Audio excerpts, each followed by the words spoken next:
to the Come on, Paul. No. there he goes. So Paul, we were going to talk about psychedelics, right? Oh Yes. no! Wait a minute. I thought we were doing psychedelics and then talking about it. I thought that's what we were signing up for. Yeah. I'm leaving. Well, we Okay. now learn how to get rid of Luke if we want to. That's something. Where did Luke go? Yeah, he's still Josefina. I didn't even mean to do it. Oh, this is such a good start. Okay, Did you- Josefina. Did you turn off your camera, or can I just not see Luke anymore? Where is he? His camera's not on. I don't know what I'm doing.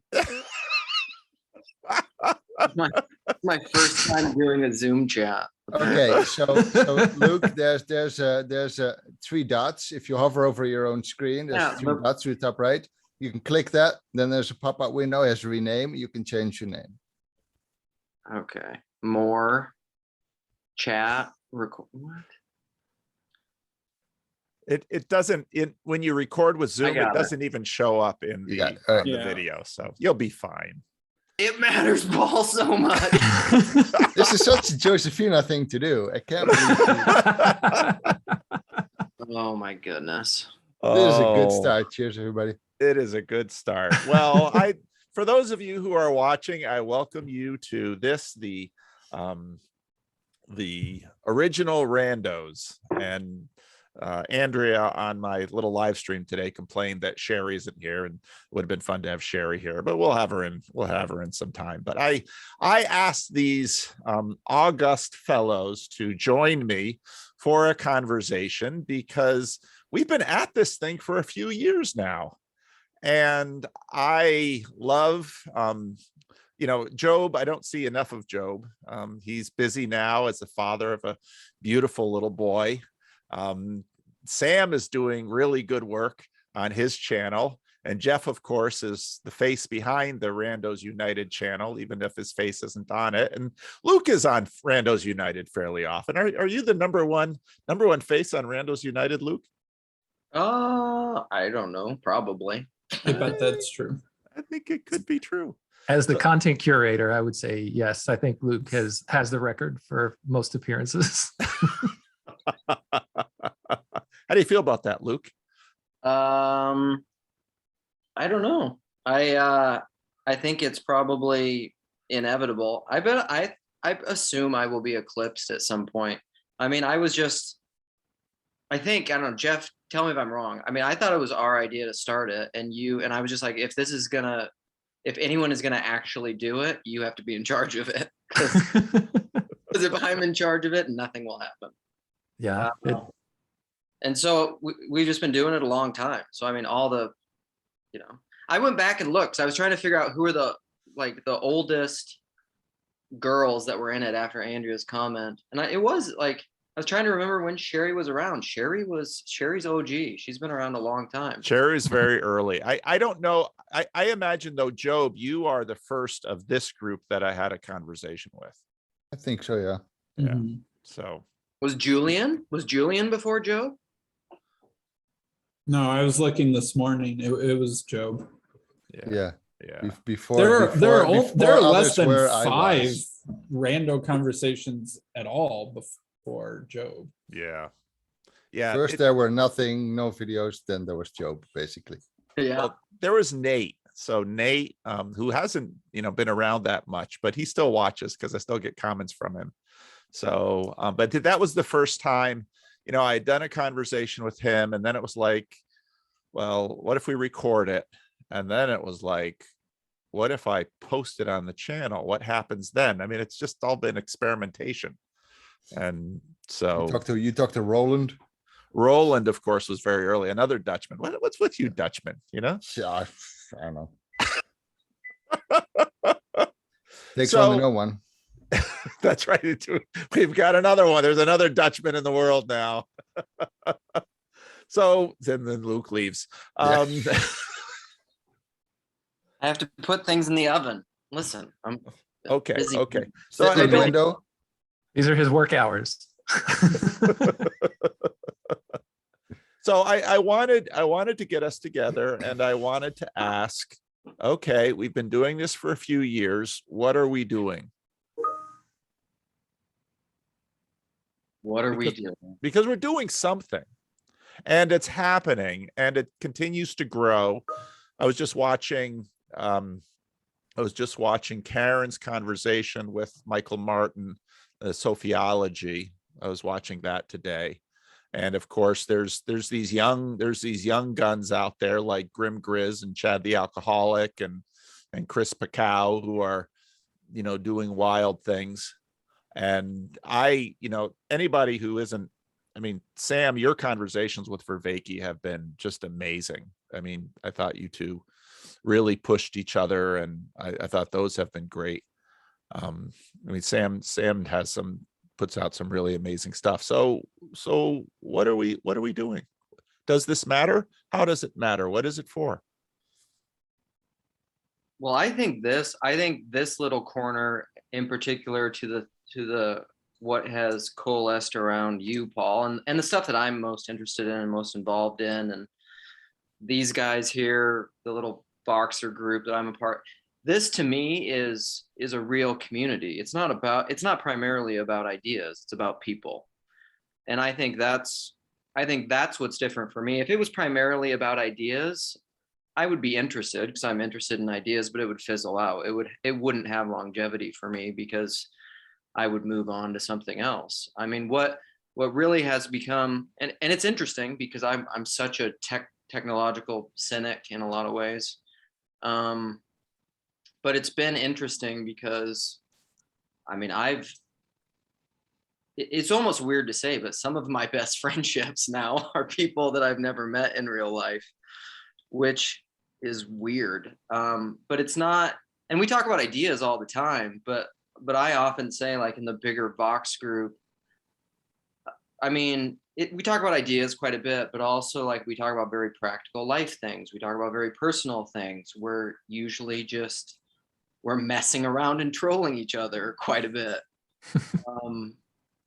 So it's some kind of a new genuine community, I think. There's a video, I'm releasing a video tomorrow morning. It's just a little 20-minute one. It's got some clips of things, but it's about the churn. Now with wireless companies talk about churn in terms of they try to keep their customers. And streaming services talk about churn because people get a subscription to Disney Plus if they want to see The Mandalorian, and then when the season is done, they're off. And so these companies want to try to trap people. And over the last, I realized the other day that my first video was 4 years ago, not 3. It's like, yeah, COVID, I lost a year. But I notice, people who made comments 3-4 years ago, they're gone. Other people make comments now. And then there are people who have been here all 4 years, like the 4 of you, like Sherry. Obviously, the Discord has had a role in that. I'm not counting the people at the local meetup because, again, I have much more physical relationship with them. And so in this virtual world, we're trying to get a handle on persons. I say that with great fear in front of Luke. And so that's don't say individuals. If you say persons, Luke will leave you alone. If you say individuals, he'll ride you for 5 or 10 minutes. The distinction is important. So again, that leads me to question, what are we doing here? Job came out to California and we started the tour that got preempted by COVID. And I knew that once Job had his baby, not going to be so easy to fly to California and have fun with the Vanderklay and the Vendonk. Mama's like dependent on Job for work around the house and childcare and all those things. So, yep. I thought part of what we were doing was revealed or hinted at a little bit in the 4 Horsemen of Meaning video, where Bishop Barron seemed originally out of place and then sort of found himself a little bit. Because the first conversation with Bishop Barron, when Bishop Barron was first on Jordan Peterson's channel, it wasn't honestly very interesting, right? Like Bishop Barron was like, okay, I've got Jordan Peterson's audience. I've got like my 5 or 6 stock story idea things. Jordan's going to ask me a question. I'm going to say one of these things, no matter what the question is, like a politician in a debate. And I'm talking to his audience, and Jordan just happens to be the face that's mediating my interaction with his audience, which was a much more like broadcast kind of previous generation form of interacting with it was like getting interviewed on a cable news channel, right? Not like kind of whatever our more interactive social form of whatever we're doing is. And then when Bishop Barron was on with Vervaeke and Peugeot and Peterson, and they were much more interactive with each other, and some of Bishop Barron's first interactions didn't quite land or seemed out of place. It was like at some point he had a moment of like, well, something different is going on here. A, this isn't the atheist debate that I'm used to having. And B, the interactions are different. And I thought that that was sort of revealing of some form of distinction that is unique to this corner of the internet. And I don't know exactly what that is, but it was a revealing moment. Dare I say that he had the realization that, oh, this is real. This is an actual conversation with people. And it's not just talking heads with trotting out the usual points. Like, because that's essentially Peterson's definition of what an ideologue is. You know, when you're talking to an ideologue, because they just repeat the poll parrot points. I'm going to tie back into this. I'm going to tie back into this later. Tie. What are you tying? I'm going to, what you said, I'm going to reference it later because I think you're onto something. Well, I think he is, but I think the language is impoverished because real is used too much. We have to get higher resolution at this. And I noticed that it's specifically in the Four Horsemen, because I saw John and Jonathan really connecting, and Jordan also. So in terms of those who were in sync, John and Jonathan were much more in sync because they've in many ways done the reps. They know each other. They know each other. And Jordan and John have some relationship, but I mean, their conversation was, I still have no idea what was going on with that conversation.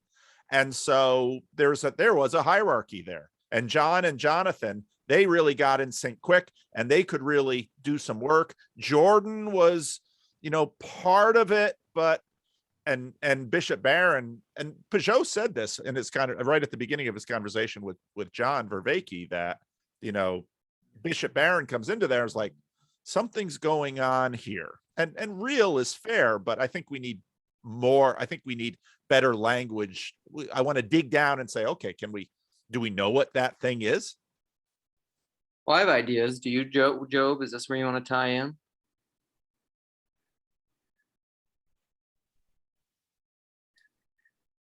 Well, the question was about what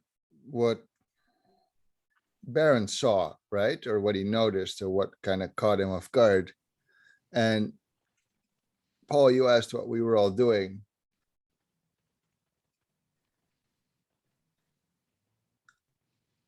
What we're all doing, I think, is it might be too low resolution or too high. I don't know. It might be too vague. What we might be doing is in our own ways, taking faith very seriously, and sort of together in this strange YouTube land and Discord land, move forwards toward greater glory. Okay, that's kingdom talk. I get that, but Barron keeps saying how the church didn't respond right, didn't bring out the big guns, didn't slam the village atheist with a copy of the Summa. Didn't build copies of Chartres Cathedral in New York City. Right. Because I just kept thinking Hagia Sophia, Hagia Sophia, Hagia Sophia. Never mind. Sorry. Right. No, but I think that's related. Like, what is going on? Okay, we have a whole group of people here who seem to be interested genuinely in that sort of thing, in that very serious faith, but also are not afraid to kind of poke at other weird things, and then suddenly the conversation turns to psychedelics, and then some people are like, oh, I don't want to go there, but it goes there anyway, because that's also something people want to take seriously, even though they're not entirely sure what that means. Yeah, and in my own ways, I'm trying to apply that to my current church and how that works. So I'll stop talking for now and let somebody else take the mic. Did you slip a little LSD into the communion wine there? I took some psilocybin 15 minutes ago, if that works.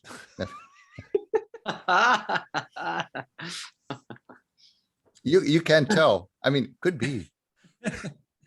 I think part of what's happening is that technology is changing a lot. That's obviously a big part of this. Like, I had no idea what Zoom was when I signed up for a convo with you, Paul, the first time. I was like, Zoom, what the heck is this business, right? And well, thank you for introducing me to Zoom, because I felt like I had a leg up on the entire rest of the world once COVID got going. So Zoom was a new thing. Discord, I'm like, oh, what's this weird Discord thing? I'm not a video gamer. Like, what's this going to be like? So obviously the technology is opening up a lot of possibilities that weren't there before. And no one is omniscient enough to know exactly what effect that's going to have on things. So clearly some combination of technology is enabling us to talk from 4 different states and 2 different continents all together at the same time. And so I think part of it is some intersection between, age-old stuff and new stuff, and kind of figuring out where in the world that's going to lead and what's that going to enable and cause, and what are the dangers there. But it's not just talk. It should have been a live stream. Yeah, we could have live streamed this. That's true. But it's not just talk, and that's, I think, what I'm really getting at, because Luke made a comment in one of my videos recently, when it was too recently, when he basically said, wow, this is the first PVK video I've watched all the way through lately. And I don't have that much ego in my videos. I make so many of them. But that signal to me about, and I certainly don't expect everyone to watch all my videos. That's a lot, but it signals to me what we're doing in terms of it is community, but then it's also then questions about what is community. Because again, I'm a pastor of a local church, and so I play with this on this level, and I'm always attuned to, are we as a community strengthening? Are we diminishing? Then in church, it's what event. You have a certain range of, if you were to turn this into a board game or something, you have a certain range of plays that you can make in order to sort of approach something which you can't quite measure or articulate. I've said this before. The spirit of the Discord is that now we see through a monitor darkly, but soon we will see face to face. The goal of this, what makes it community, is the wanting to meet each other in the flesh and have a drink, have a chat, that sort of stuff. Well, and to that point, Job, I think more broadly, real community involves a higher percentage of the multiplicity that makes up a person. And that's what I mean, like when I was even talking about the places where I'm going to engage, it's like, I want to talk to people that want to joke around. I want to talk to people that are telling me about their personal life. I want to talk to people that are being transparent about where they're failing and having successes.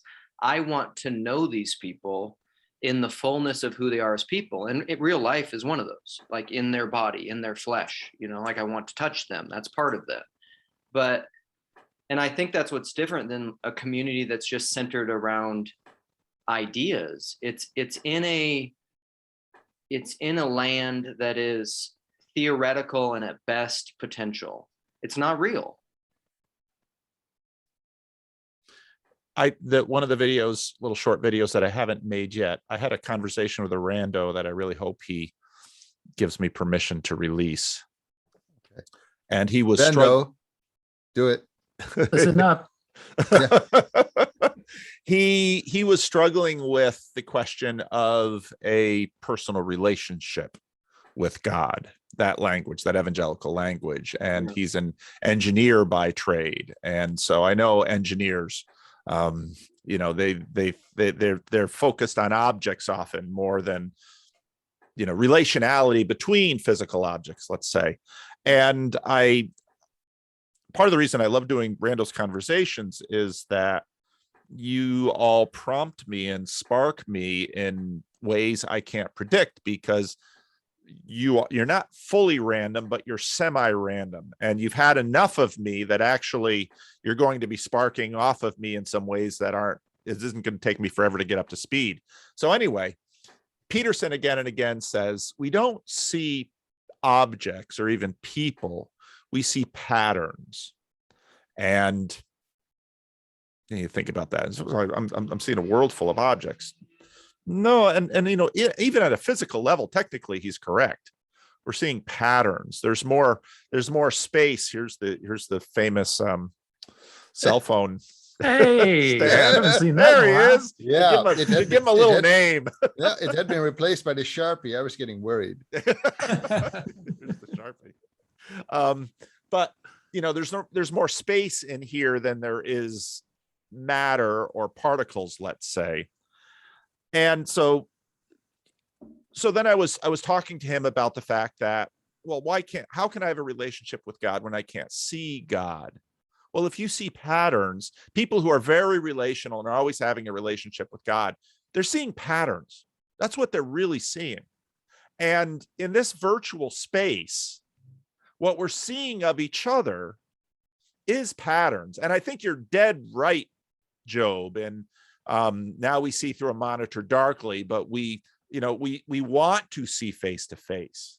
We lean into that. We long for a certain consummation of fellowship because we have a sense that we're seeing patterns and these low resolution, merely visual auditory patterns sort of incite within us a hunger for more. And that, of course, is some of our relationship with God. And with God, it's not only, let's say, patterns, but it's also bread and wine, let's say. So I think there's some of that.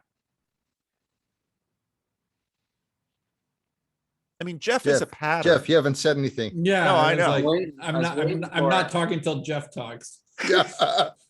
No, I keep hearing things here and there, and then I start listening to what everybody else is saying, and I just completely forgot what I was going to say. So say something else. So C.S. Lewis, come on.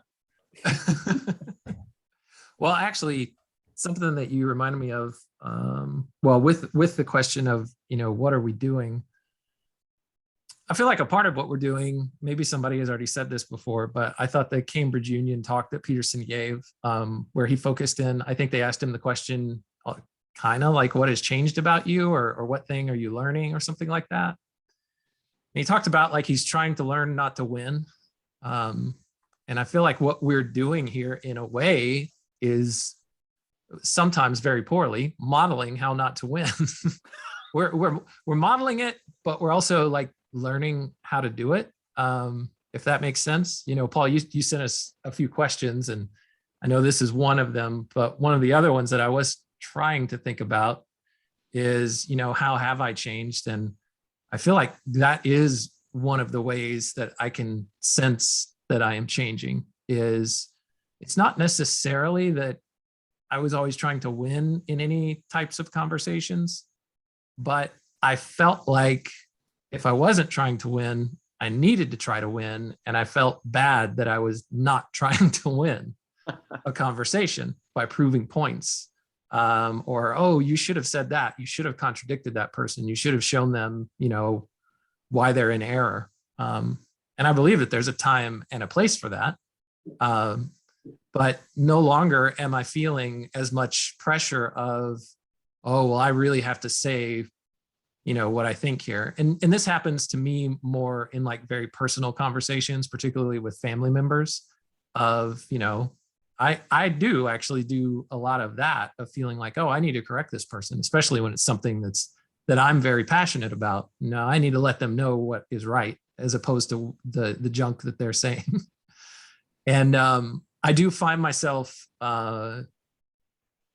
listening more and not jumping to act on my reactions, but instead really trying to hear the other people out. And since I don't know everyone, or really anyone in this community clearly as well as I would know, my spouse or my kids, parents, something like that, I do get a chance to listen more and not really say anything whenever I hear, honestly, in this community, I don't hear a ton of opinions that I'm just like, oh, I starkly disagree with that.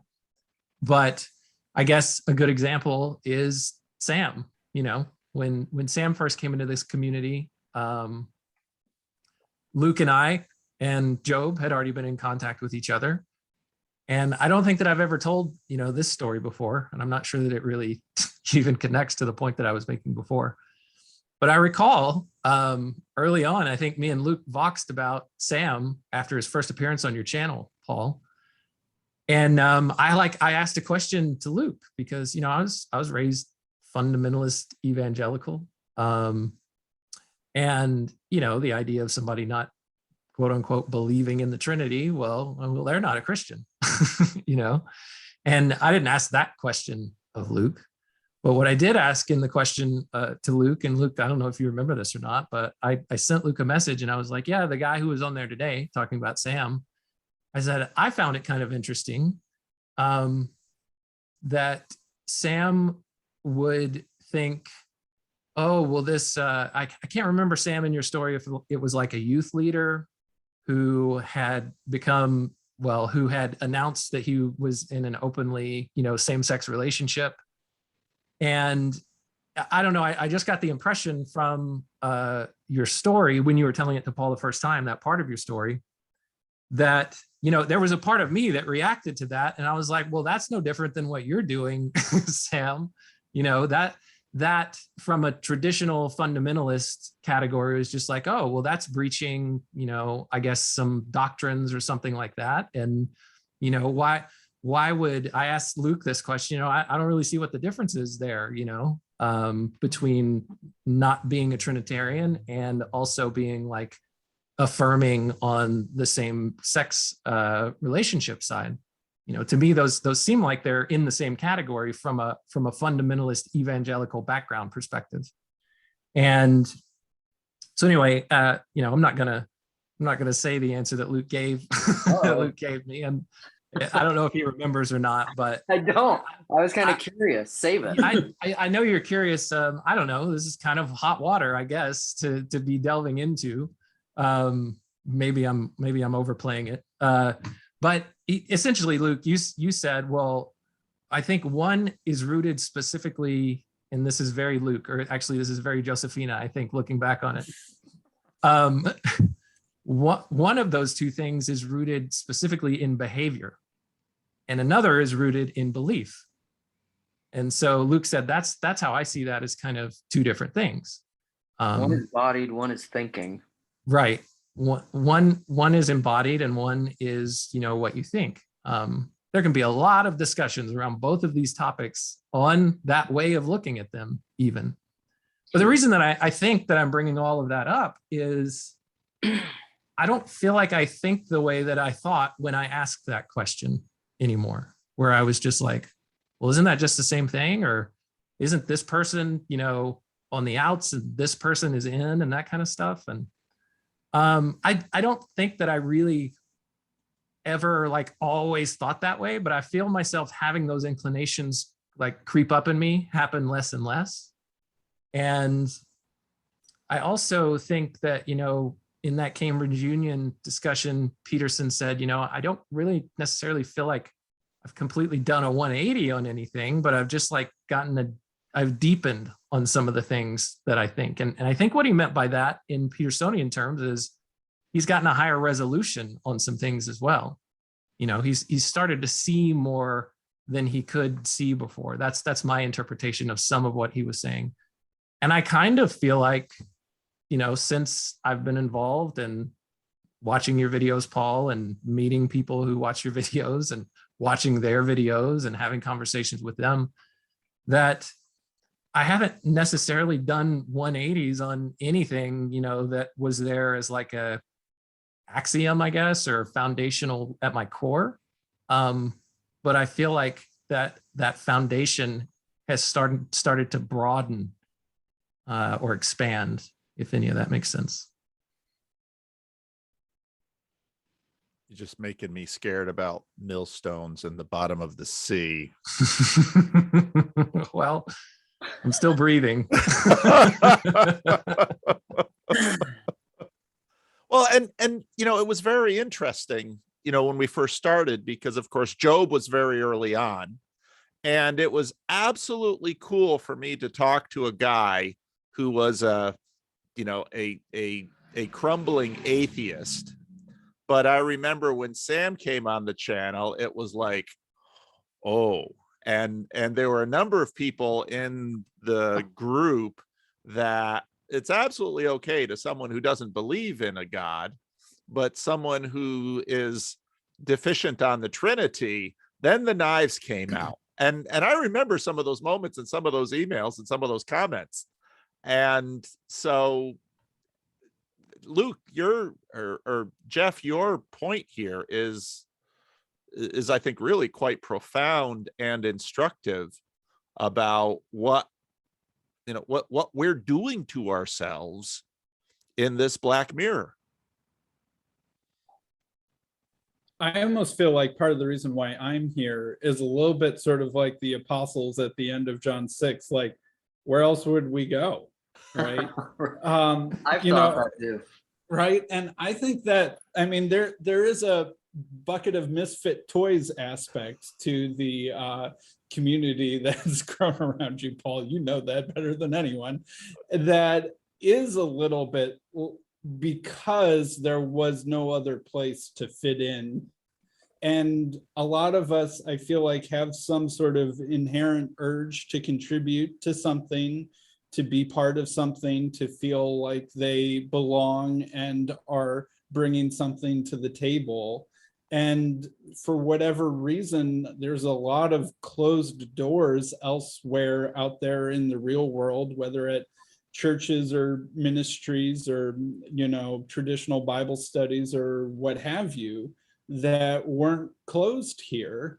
And that sort of selected, I like kind of combining those two things. I think part of what our community is about is that there's an inherent openness to where it is that we're going, that no one seems to be in charge and no one seems to know exactly what that destination is. And that's sort of the point. And when people start to be too closed or too fixed about where either a conversation is going or something, that kind of violates the ethos that people have come to know and recognize. And sort of, I don't know, piggybacking off of some of the things that Jeff said, I've noticed that, like, in real life, whether I'm talking with, friends or family or strangers or whatever, and if it's a conversation about ideas and I feel like someone's not doing it right and they're being too close-minded or too philia nokia or whatever, I'm like, you're not doing it right, bud. Like, chill down, like, back off, get with the program. Haven't you been part of this transformative conversation molding exercise that everyone else has been doing for the last 3 years? Like, stop being so full of yourself. And sometimes when new people come to the Discord, they need to have their edges sanded off. Of that sort of thing. And sometimes they just need a couple good punches in the nose, before they like kind of get what's going on. But, those that stick around seem to notice. We've had people who showed up with very strong convictions, and either they leave or they're made to leave, or they try to figure out what makes the other person tick. And I much prefer the third option, of course. But I mean, I've seen that happen a lot where people are like, oh, oh, there's always somebody who's read some obscure book of some obscure guy like Saint Frank the Hut Dweller that you haven't read, and there's probably some wisdom in it. Yeah, no, that's totally true. What I was reminded of with everything that's been talked about recently is most of the people in this community are relatively high in openness. We've talked about that. That's a character trait. That's bullshit. And low in agreeableness. Yeah, except Joe. And I feel low like in intelligence. Low in intelligence, yeah.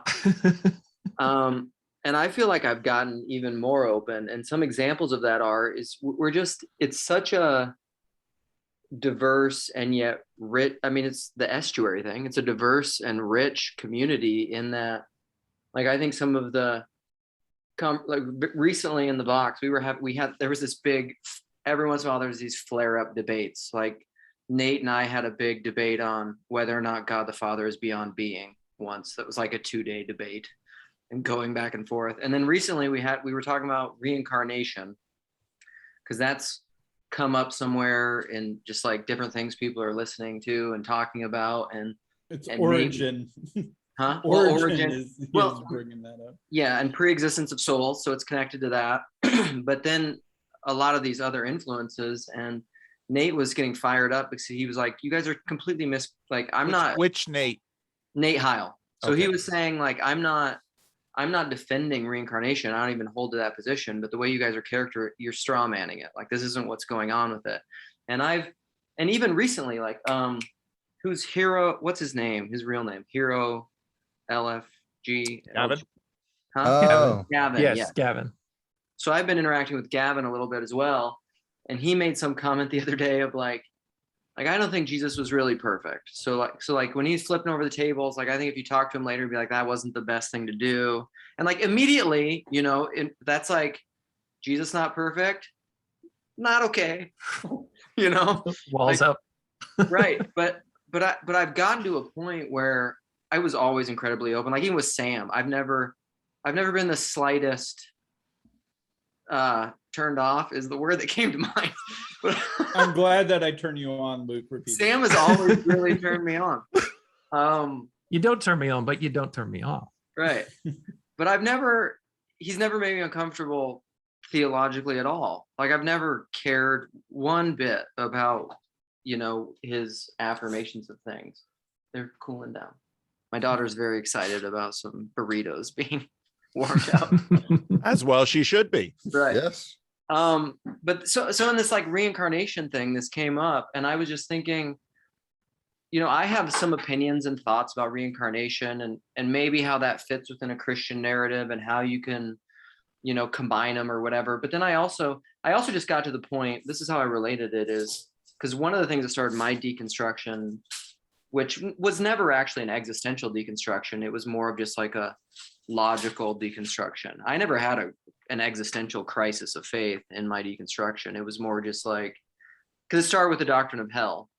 And I just basically found out like, you don't have a clue about this thing, which is a fairly central piece of your whole understanding of God and theology. And the more I learned about that, the more I was like, I don't have a clue. And that just made me say, what don't I have a clue about? A lot of stuff, probably. But then I took that and I applied that combined with this community to your guys' points. With reincarnation, I was just like, I could come out really strong and kind of like a Philonokia attitude of like, this is not a Christian thing, and defending it. And I'm like, I don't have a clue about it.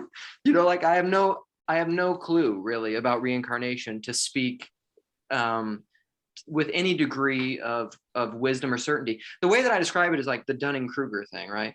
Like the peak of Mount Stupid, where the less knowledge you have, like the more confidence and certainty you have, and then eventually you fall off the peak of Mount Stupid, and then you slowly start working your way towards wisdom. There's certain things where I've fallen off the peak of Mount Stupid with, and I feel like there's a lot of, the talking head thing is a lot of people just on the top of their different peaks of Mount Stupid yelling at each other.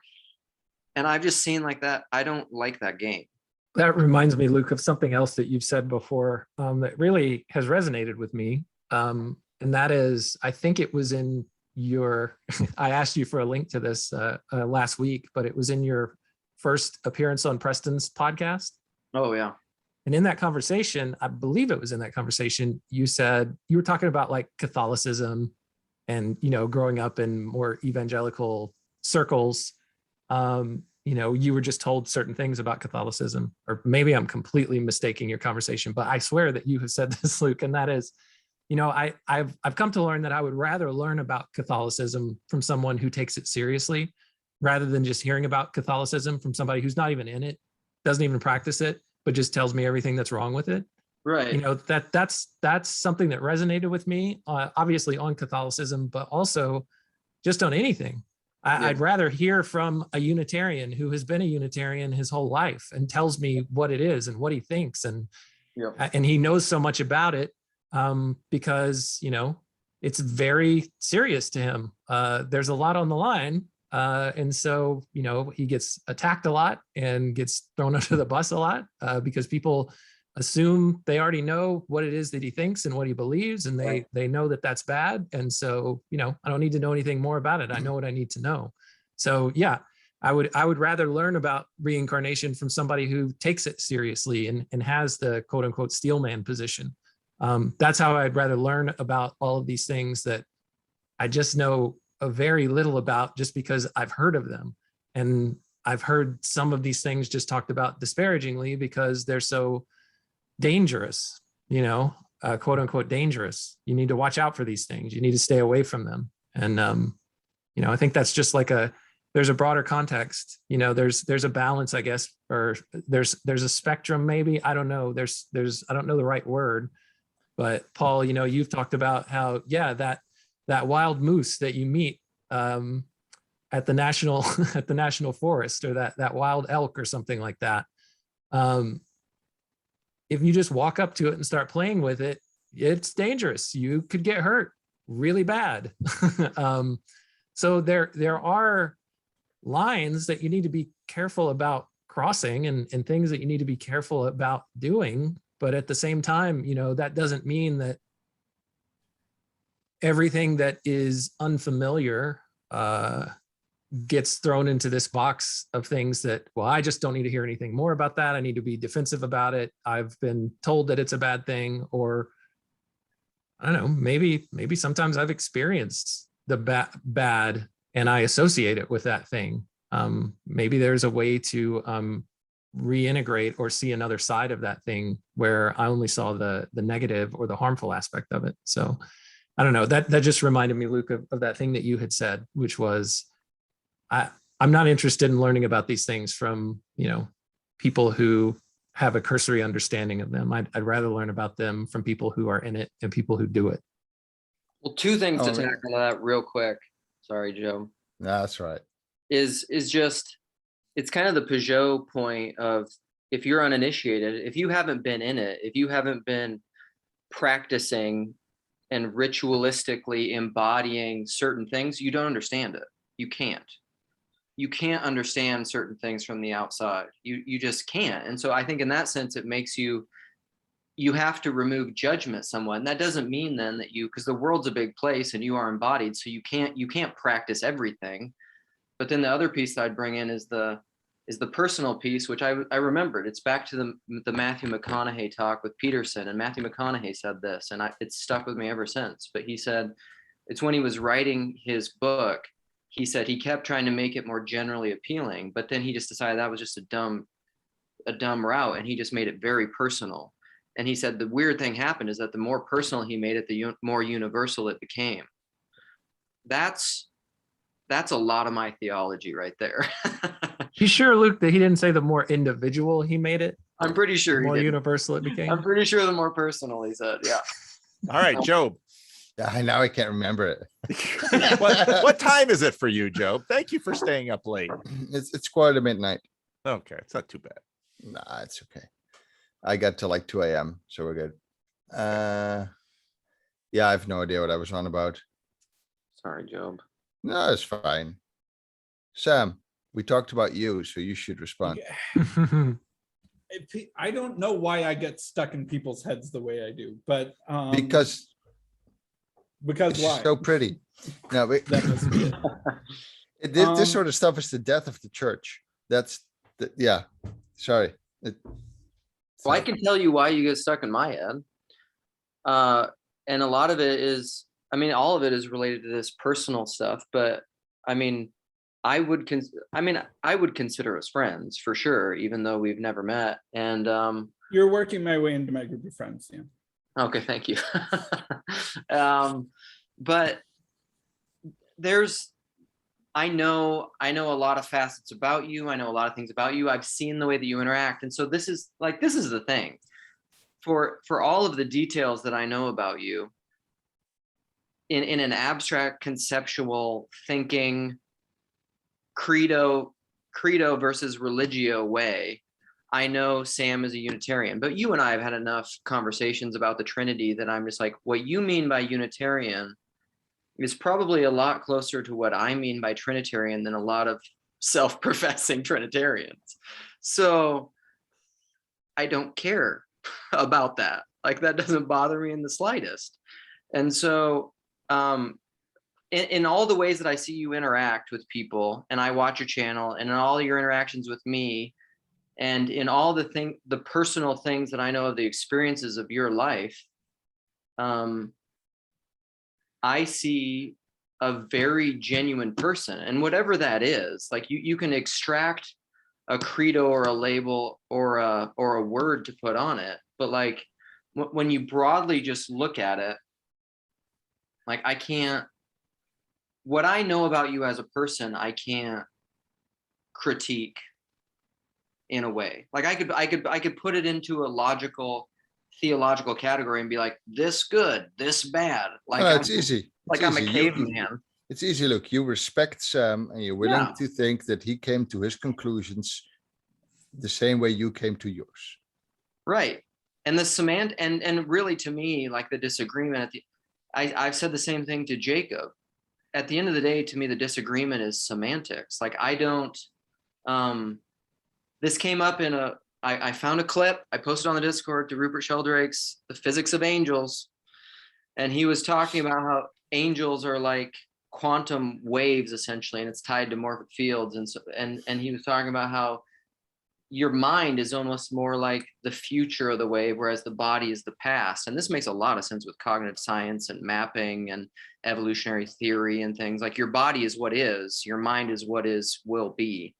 Like the mind is the future. And with Sam, like everything that I've observed with you, your embodied life and all your interactions with me, what is in that sense is fine. So all of your professions and your credo of what will be, like it's secondary at best. But, all right, I want to hear this out of Sam narcissism.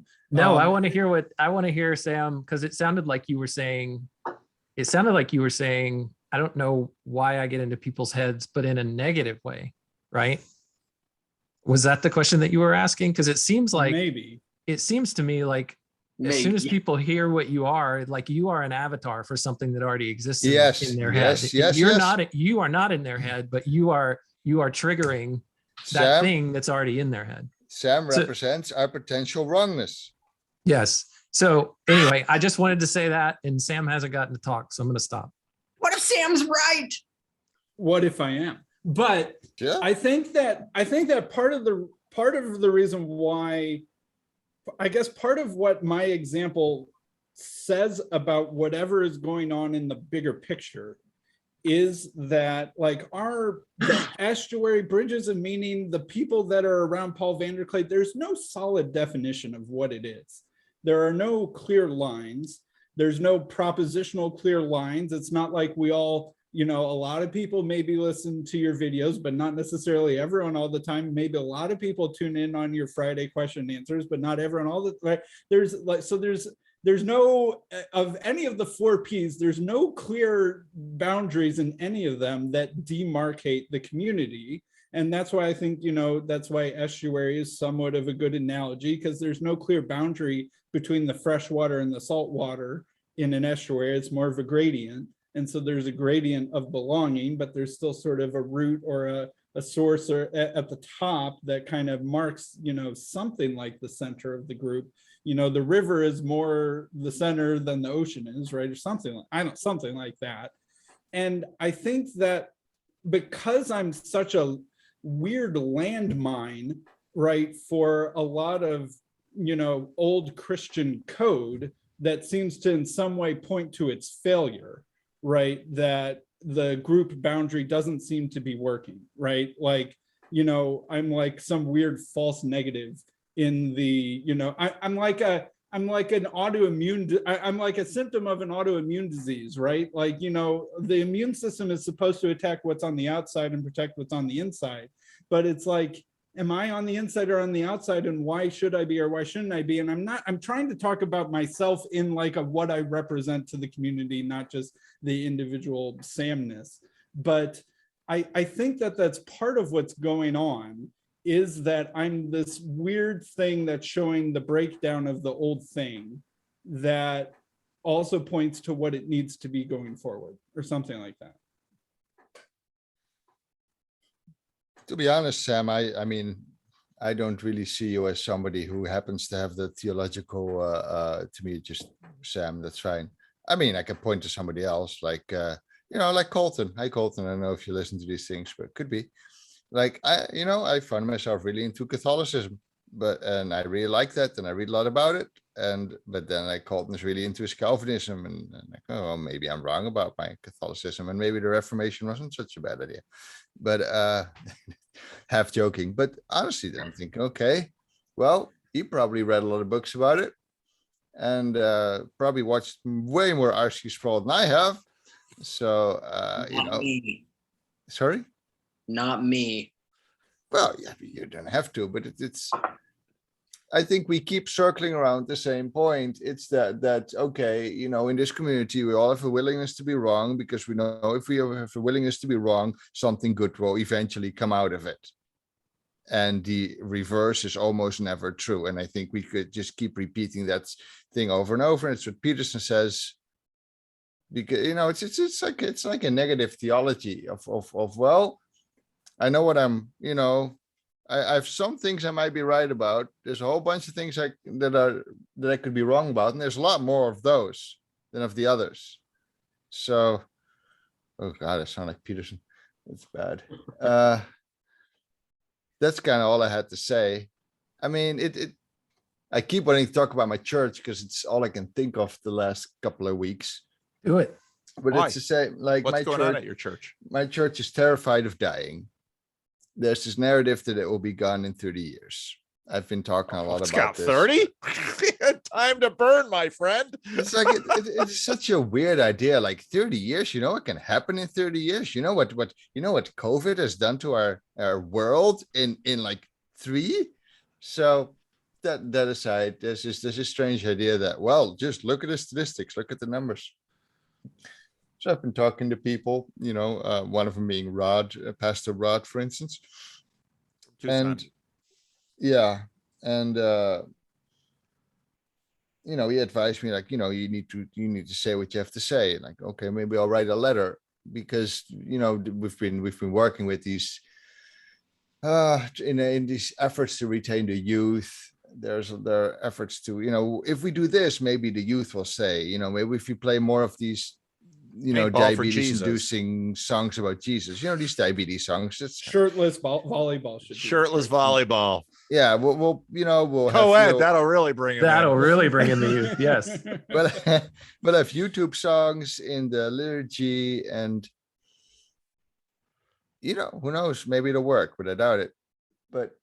And so I'm thinking, well, I should write a long letter, you know, honestly portraying how I feel about it and why I think it's a bad idea, because I've been interviewing people about this initiative on my podcast and been saying, well, giving a tiny bit of pushback, saying, I actually know quite a bunch of people who are really into sacramental liturgy, and they're all pretty young, and they tend to take these things extremely seriously. And I sort of fear that where this is going is less and less serious and more about being entertained. Yeah, but if kids have to sit down for an hour long, they're not authentic. I'm like, well, then what makes the church authentic if kids have to be authentic? And it's all that stuff.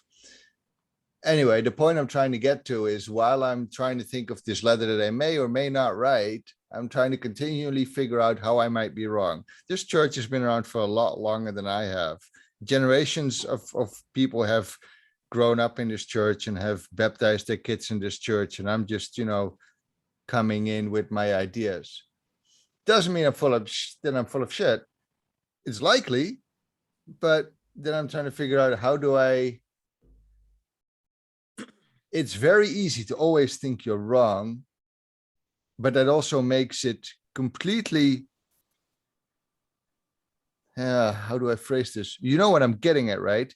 It's sort of a very easy other end of the spectrum to always think you're wrong. There's something easy about I have no skepticism. opinion. I'm just this vague mist of cognitive nothingness. Yep. Skepticism can be just as lazy.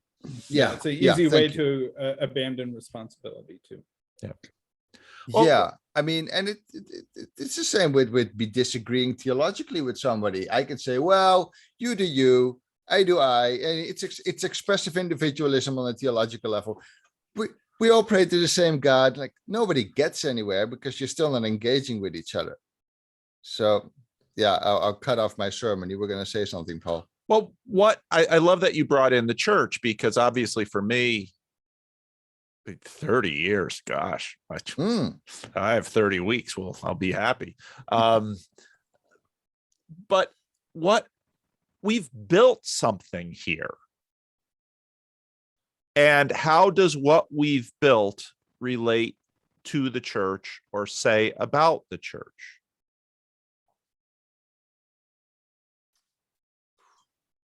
Not a lot of churches have even the scantest idea that this is going on or exists whatsoever. How about this? How about a question to all of you? Let's say we took the Discord, all of it's, how many people do we have? Let's say 2,000. Okay, let's take the core groups. Let's say we have 500 core people. We build a church, we put them all in there, and we try to figure out a liturgy that everybody can appreciate. With that, I don't think you'd get anywhere. That's not how this place works. This liturgy changes every 15 minutes. I mean, there's some core tenets, like, don't call each other certain words, or at least be willing to learn from the other, but to have the closest thing we have to a liturgy is the Friday QA, and that's just Paul talking. What I'm trying to say is, I don't think this can be called a church in the traditional sense of the words, and I don't think it would work that way. You would have lots of small groups where people would sort of walk in and out, maybe listen, maybe go. It's more like a large multi-day conference where you can kind of walk into a talk where somebody's giving a presentation. Well, I wouldn't limit it to the Discord, because the Discord is one aspect of this. When I think about this, I think about Randos United. I think about Sam's channel. I think about the Discord, Luke on his crazy Voxer stuff. The people who listen to my channel participate in the comments. And that's where my perspective is always a little different, because I know more of how this permeates other aspects that maybe not all of you know, because there are a lot of people who call and text and email you, Paul, that is not also kind of part of larger public land. Right. But there is something, and it does have, because when Job, when you said our church is basically anxious about their existence, and so maybe paintball for Jesus, maybe shirtless volleyball, maybe YouTube, whatever to do to keep the youth. And I've watched churches go on that for years, and it almost always ends badly, because if you and what usually does better, and you talk to Rod, if you talk to Rod Hugan, he's much more high touch and let the youth do some things, and put them on the magic school bus and let them get dirty and make mistakes. And, you know, maybe something good will arise out of it. I think that there is if you were to ask me, so we have all this openness, but it doesn't just become a, you know, pouring tapioca onto the counter. Okay. So there is some structure. And what I've seen at least is, on one hand, there's openness, but yet there's also a self-knowing. So one of the things that I've, you know, and Sam, I think you're really right about kind of how you function here. But I've learned, I mean, one of the things, I've learned a tremendous amount from Sam. And in some ways, Sam has helped me become a better Trinitarian because he challenges me. You know, Sam knows himself, and he's articulate and he's learned, but he's also engaging, and he knows how to do the dance. So in some ways, what we're really about here is this certain dance that I think you described on the Discord. And it gets manifest in the Randos United video and on Sam's channel and in different places. And so it's really this combination of a self-knowledge that says, I'm not threatened by other differences. And I think that actually is laid upon a foundation of, to me, it's Calvinism, that finally I can be out on a tether because I know who holds the rope. That might trigger Luke, but I don't care. No, I mean, the way that you describe Calvinism, I'm perfectly fine with. I just don't call that Calvinism. That's just called trusting in God. Luke's just a 3 or 4 point Calvinist, just not 5. Oof. Irresistible grace, awesome.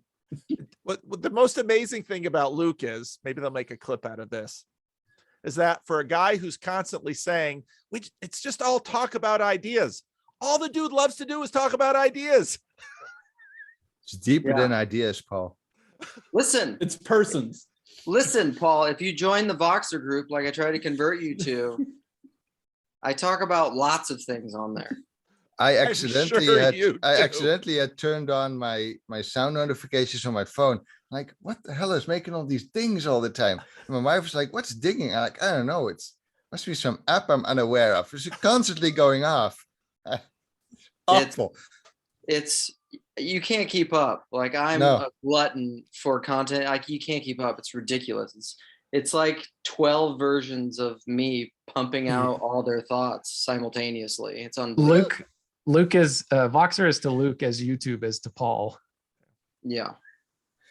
So this to me though, so everybody in here has said that, like, where else would I go? And this is a place where all these misfit toys come together, where there's no other place. It's virtually not alone. We're all here because we're getting something that we're not getting other places. So the reason we're here and doing this is because a church isn't doing this. And to me, this gets at, like, the first conversation I ever had with you, Paul, is what I've always wanted to do. My whole intellectual enterprise has been, because, and one of my biggest pet peeves is people will talk about secularity, and I'm glad secularity is rising and the church isn't. I'm like, are you paying attention? Like, that came out of the church.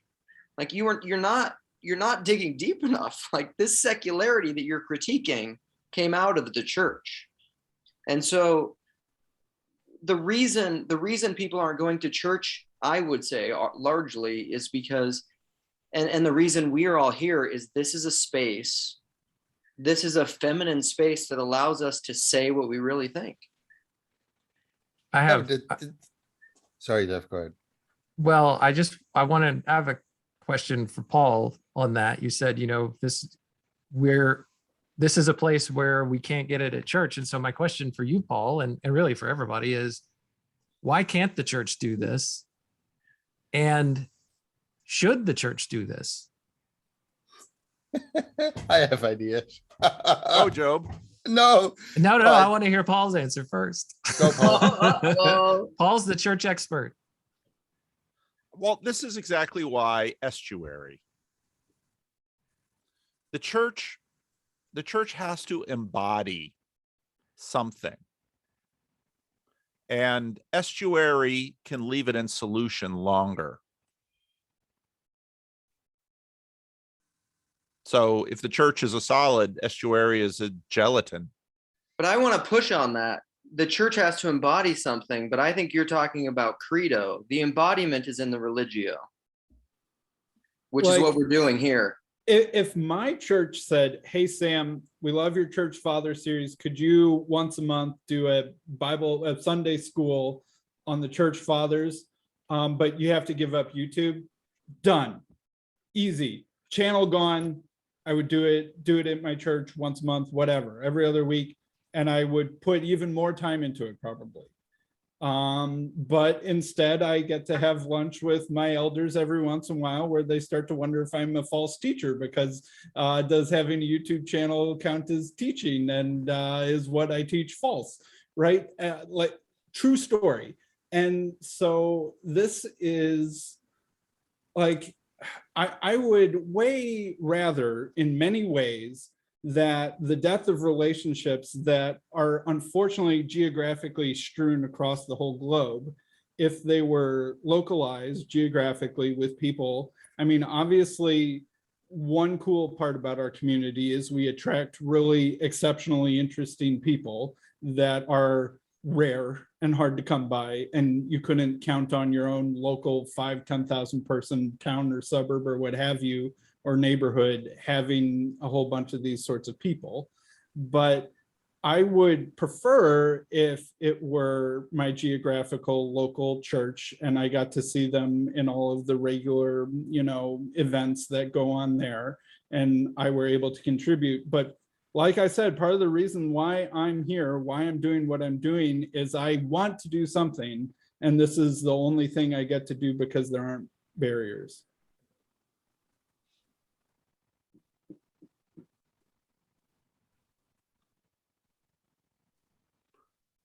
You That's raised your hand interesting. earlier. That's really ahead, interesting. Paul. That's really interesting to me, Sam, because of course if I tell my elders I want to do a series on church fathers, they'd say, oh, sure. Then no one would come. And part of the reason I'm on YouTube is, well, I sort of backed into it in a way, but people have come, and it's, yeah, that's really interesting, Sam. That's really interesting. But I think there's, and we're sort of here in the middle between the church and, we've got the religion that's not a religion written out there floating around. And we've got Jordan Peterson, who, again, is in that video. It really struck me, the hole that the church used to have in the structure, is left. And so what we're seeing now is things are caving into that hole. And so in some ways you've got Peterson that's out there saying, I don't understand why the church can't sell responsibility. And part of me thinks, well, the guy certainly hasn't been around church very much, because there's all sorts of people trying to sell responsibility at church through the church, and not like Peterson. And you've got Vervaeke, who is, we're going to have an ecology of practices. But that's where, let's say, you need credo. Credo will emerge. And again, this, oh gosh, I think he's really close to saying yes, because it was a really good Randos convo. But, because I had so much thinking while we were doing it. You do anything and propositions will emerge from it. And at some point, if you want to keep, propositions are, of course, upper register. And so if you want to keep a degree of stability, credo will happen. And so even if there's a conflict between Sam and his elders over credo, I tend to think that it's important to figure out how to have that conversation well and pursue it. Because even if at the end of a few years of discussion, Sam and his elders are still on two different sides of a line, God will have done something through that conflict. Absolutely. But if you elevate the credo above the religio, you're Antichrist. Can we define those three terms? Yes, please. The credo is the propositional. It's the abstraction from the mystical thing that binds, which is underneath it, which is unarticulable. I need a concrete example. This, the thing that's binding us, anything that's religious, anything that holds you together, the thing that holds together the multiplicity in any pattern. But you don't live that, Luke. There's a credo that you and your wife share, and every time you put your hand up and you see your wedding band, there it is. But this is a commitment, but that's a commitment. The credo is a commitment in the abstract. You are married. But me not leaving every day is the religio. Oh, absolutely. But the married is not incidental to that, because and you say vows at the beginning of it that are quite similar to saying, you know, a creed. But I didn't understand them at all in the same way that I understand them now. Right. And I don't understand them in the same way that I'll understand them later. And they're real enough to govern you. And they do. But praise God for your children. Sometimes they don't, though. Well, I know. That's the way it is in church too. Right. And so the difference, the religio is the thing that actually binds. What the credo does is it's, you know, I think about the string in when you're making rock candy, you put that string in, it gathers the crystals around it. And so in Sam's church, you know, Sam said it nicely in terms of how he is. He's that thing he's that thing that doesn't fit, and we can't figure out what to do with him. Okay, so here, can I take it here? Let's make it very practical and take it to be like a family. You as a family can have a bunch. But you can't say this without talking about the family. No, I agree, which is fine. And we're talking about it listen, this is where I'm not an anti-propositionalist. You need propositions, but you need them in the right way, in a dynamism that is iconic. And anytime you invert them, anytime you invert credo and religio practically, it takes Christ and makes it an antichrist. And so like the law is just if you use it lawfully, to quote St. Paul. But the law— We're still talking about church?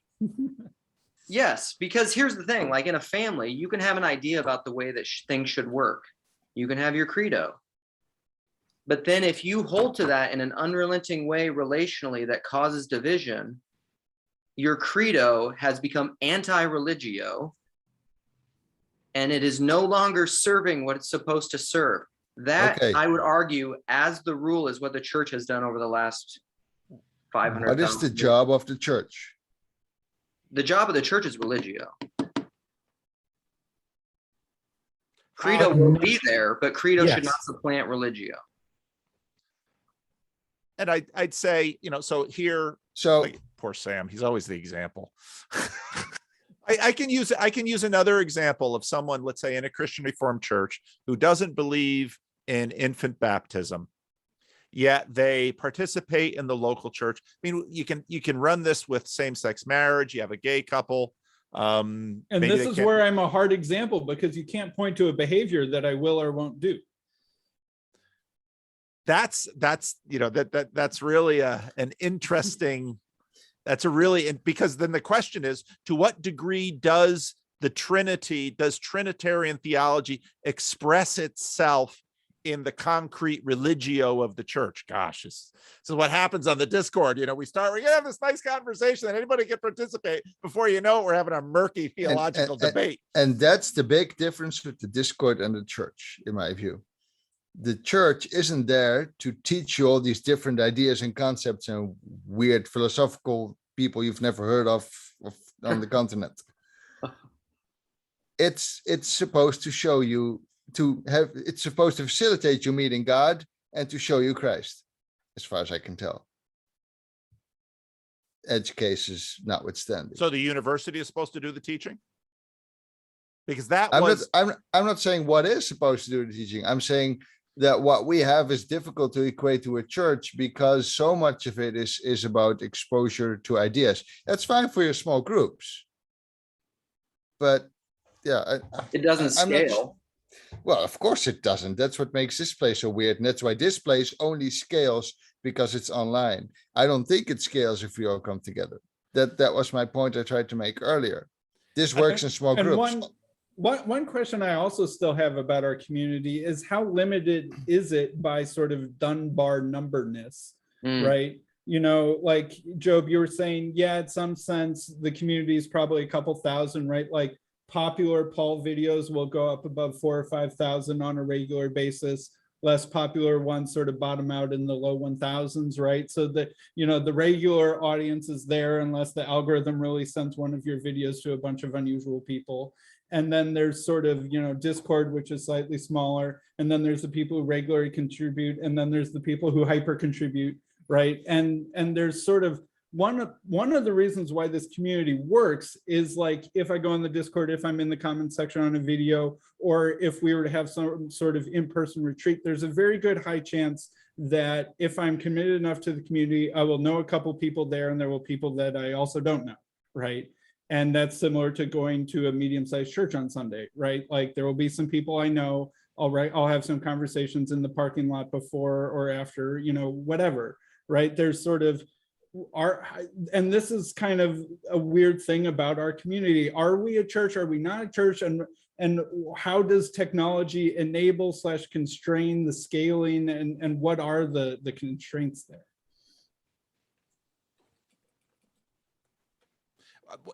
Have any of you watched the Vervaeke scale conversations? That first Vervaeke scale conversation that's on his channel, about 3/4 of the way in, he starts talking about church, university, monastery.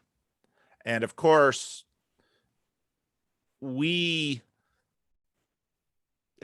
obviously looking at Christendom, because these became it. And you look at the evolution, and Sam, you know this history probably better than any of us. You know, you have this interesting evolution through Constantine of, you know, what happens then with the priesthood in the church. And of course, the monastic movement will have its role. And, you know, into the Middle Ages, the university will come to the fore. And of course, in part of what Luther is a university professor, as well as an Augustinian monk, as well as connected to the church at Wittenberg. I mean, Luther is right there in the middle of all three. And what we've seen in a way since the Protestant Reformation has been this, the addition of secularity, the subtraction of the monastery, and the subtraction of the monastery. And now we're watching the deconstruction of the university. And that's been, you know, that's not just recent with Peterson. If you go back and you read Dallas Willard at the beginning of The Divine Conspiracy in the 80s, you know, people in ethics, people discover that a class in ethics doesn't necessarily make you ethical. And so, you know, what we're seeing is this slow, it's the hole in the culture where the church used to be. Not only so, church, monastery, university. And I think in some ways, part of what we're, you know, sloshing around in here as an estuary and as this little community is that space for people.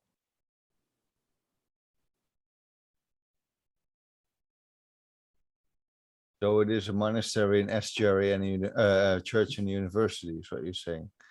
So what you're saying is, no, I'm actually being serious. Well, that's kind of how we're, because the one thing we don't do is Eucharist. And we're not about to start. And the assumption is we recommend, well, you should go there, but then people will write me and say, Paul, what does it mean that I go to my, you know, I decided to be Orthodox, so I'm going to the Orthodox. I went back to the Roman Catholics. I have a priest and I receive the Eucharist, and, you know, is there a sermon or is it just the liturgy, you know, blah, blah, blah, blah, blah. But then I listen to, I'm getting all of this university really from YouTube and the internet, and the Discord is sort of the, I mean, that's actually how universities are acting today. They don't have Discord, but the conversation that you put out today with that former Adam, the Lutheran guy, right? Yeah. Was interesting. And he was talking about how Facebook wanted to get into somehow hosting or mediating religious organizations, meetings, experiences, what have you.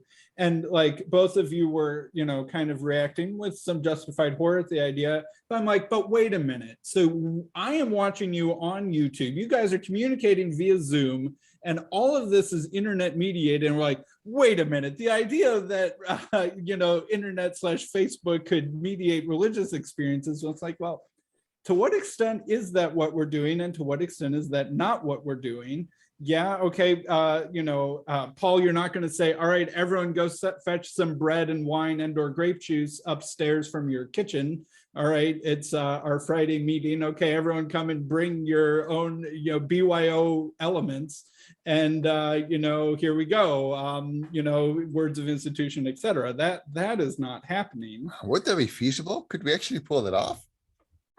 I mean, it's already lots happening. Lots of churches Yeah. did it Oh, during yeah, COVID. Yeah. But Churches I'm are just doing saying that I during- wouldn't yeah. do it, and I wouldn't do it on the Discord because, when you said that, I just had the same moment of when I first talked to Sam and I learned he's not a Trinitarian. It's like, oh, you can really get me in trouble here. Because if, word is out that a Christian foreign minister is hosting the Lord's Supper on a Discord server, now suddenly I'm in trouble. I mean, Yeah. I know where the lines are, and But those lines are important.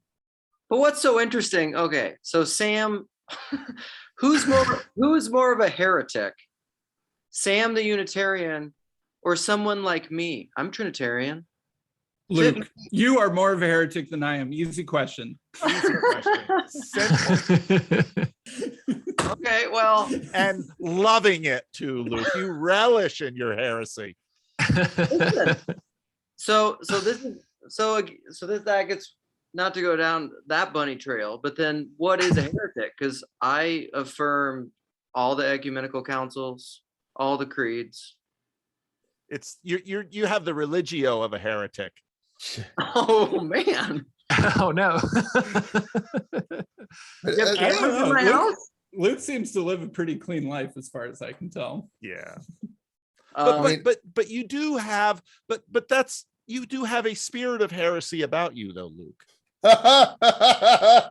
Sorry, this sounds hilarious. This is why That Luke and felt I like get a- along. We're weird, different sides of the same coin. I'm the heretic who would just love to be anything but, right? And Luke is the not heretic who kind of likes frolicking and poking people in their axioms and making sure no one's ever too comfortable with whatever they believe. And as soon as Alyssa Childers gets too sure of herself, she needs to be chopped down to size. And Wait, you know. So hang on. Is it- Look. hashtag Alyssa Childers. Look, does anyone in your church know about your heretical ideas? See, I don't even know what my heretical ideas would be, and this is what. You don't have heretical ideas. No, I'm serious. Isn't this the point? But yeah, If nobody in your church knows, of course you're not in trouble. But So Sam here's the is thing. Yeah, like after church, when I'm sitting there having coffee hour, when I'm talking to my priest, it's the same thing. Like I have one mode. It's Right. I think the We've point is learned though that, yeah, but at your church, you're not like, I don't know, you wouldn't be you're not ostracized for, for your religio. But Yeah. Sam basically is in any kind of church that he would want to be in. Well, I'm not ostracized for my credo, the things that I talk about. The religio comes out in, and this is where orthodoxy is a little bit different. I feel like they don't, in the East, they don't like, because I do affirm all the creeds that I know of. I mean, I'm still a little, Sam and we should have another talk about Chalcedon. I don't know what I think about Chalcedon. Chalcedon's tough for me. But I affirm all those things. And then orthodoxy is like, are you going to liturgies? Orthodoxy is very much in a mode of, and I think it's because of what Peugeot talked about, of like, you can't, because it's intrinsically personalist and because you can't judge from the outside, like be careful you who judge, for in your judgment you condemn yourself. And I don't judge anyone. I don't even judge myself, St. Paul. Orthodoxy is like, they're very careful about making judgments about things that people say. Like that's between you and God. And so it's personal in that sense, which doesn't mean it's arbitrary. Like Jedediah said that in a conversation. That's important. it's very important. And this is why I always push that personalism isn't relativism. It's not arbitrary, it's personal. It's very, very important. It's not the subjective objective thing is like our rationalist categories, and they're wrong. Like you shouldn't make that divide, but everything. Right. The difference is like if somebody confronted me like, hey, Job, I saw you praying the rosary in church. Like, dude, you're wearing shorts. Yes. Get out of here. Yeah. I mean, exactly. that's different than what you're saying in your Orthodox church. Those are two very different things. Yes. So yeah. what would get you in trouble in your church, Luke?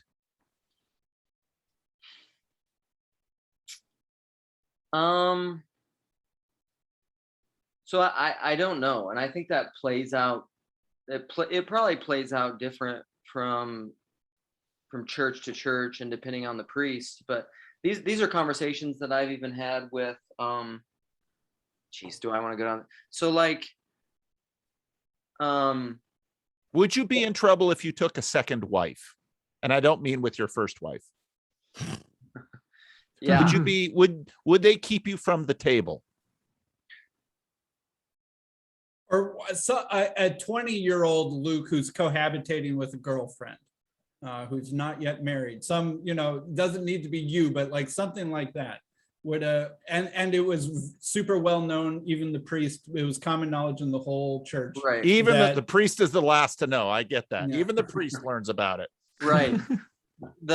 The short answer is I don't know, but we had this exact conversation once, I don't know, a few months ago in the box where we were going back and forth and we were talking about it in a very personalist way. And I think at the end of the day, a lot of us came to the conclusion that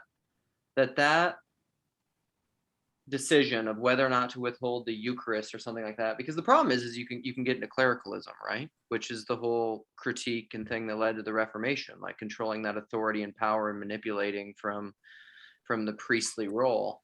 I think at the end of the day, if you really are a consistent personalist and you're not judging, then I think you have to leave it. I think you can offer the Eucharist and you leave it up and you leave it in the hands of the person. Now this doesn't. That's very Protestant. Very Protestant. No, this is the difference between personalism and individualism, though, is like it's not isolated. My church doesn't let me do a lot of things. They still let me take communion because it's up to the individual to decide whether or not for themselves how thoroughly they've accepted Jesus as their Lord and Savior. And that's important. That's different than having multiple wives, which is performative. And I'm not trying to make a joke. They're not trying to see what you think. It's different from what you do. Yeah. And the influence that could be having on the rest of the community, etc. Yeah. Right. And I'm not saying, like, I'm not speaking broadly for Orthodoxy. I'm not saying that's how they would play it out. And this is from my little, this was mainly me and Nate and Sherry and like, how Orthodox are we, that we're having this back and forth conversation for a long time. That's where we stood at the end of the day, because I feel like the dangers for going about it any other way, I think, are wrong.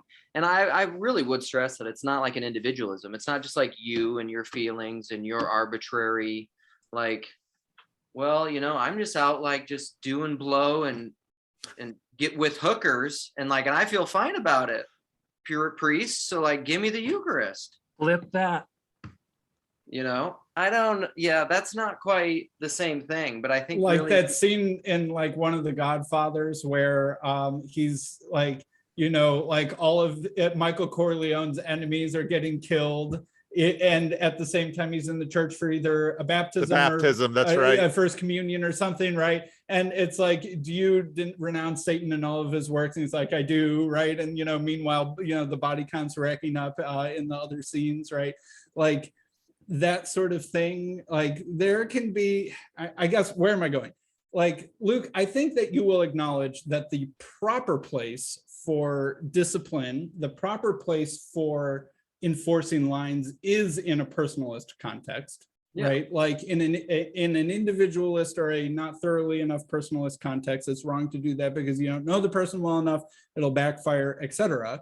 But within a family and things like families, there's enough, knowledge and personal relationship where discipline, even perhaps, harsh discipline to the point of exclusion of certain things, Sure. can be the appropriate thing. And Yeah. I think that you do think at the end of the day that a well-run church should have the ability and the discernment to do things that would exclude people from the table. Yeah. I mean, I would like, I'm not going to say, 100% of the time, like, I mean, I'm not going to make a rule out of it. I don't think you can do that as a personalist. Because only the radical Reformation thought that actually we're just going to let every individual make a decision about this. The pastor, whoever, church board, elders, what have you, doesn't get to decide. It's on the individual. That's a very, very Protestant, very individualist, I would even say, Right. No, I would stance agree. on how to handle that. If you make it like an absolutizing rule, of course it would be. But then, because the rule ultimately, I would say, and I don't mean this in like a cavalier way, is love, and you can't, and that is ultimately transcendent and ineffable and irreducible and specific every time in a personal, contextual way. All right, I'm gonna pivot because we're at an hour and a half here, and I want to get to the fourth question that I asked. We're halfway. We may very well be. I can go to 5. I don't know about you guys. Well, okay. Where would we like to see? This has been helpful to me because I do think we are sort of swimming in the hole that the church has left. And the church has been, you have this image of pre-Reformation Europe, at least, that at least had a cohesive whole. We have the church at the center of the community. You have walls around the village. I mean, why was it that I took San Michel as kind of an image for Estuary, where you have the church at the top of the mountain and you have the community and you have walls and you have a sea and you have all of that? And that's in many ways what has been taken apart. And so now we're sort of all frogging around in this hole in the middle of the culture. And, we have churches. Where do we want to see this go? What do we want out of this? Like I was looking for it. I think Well, that's Joe, you've stumbled into a lot of things that you weren't looking for in the last 4 years. I'm not trying to make light of it, even though I always try to make light of it. I'm not trying to make light of it. I think a lot of us just find us here and it sort of just happens day by day. Maybe I'm only speaking for myself. So here's the thing. You know how Pajot says, there's a particular clip where he says, there are people who watch my videos and they tell me they have no idea what I'm talking about. And they keep watching it. And he doesn't understand why that is. I get that. I see some of his stuff. Like, oh. I don't know why that's true, but I think it's true. I'd better watch more of Pajot because, and I have no idea what I'm doing. I have no idea what I'm doing. But you do in a sense, Joe, because the Pajot illustration is perfect. People that come in that don't understand it, but they stay. Yeah. They don't know why we're here, but they intuit there's something here. There's some part of their multiplicity that is attuned to this is good, this is true, this is beautiful. I can't explain it. They're in touch with something that's deeper than their explanation. Sure.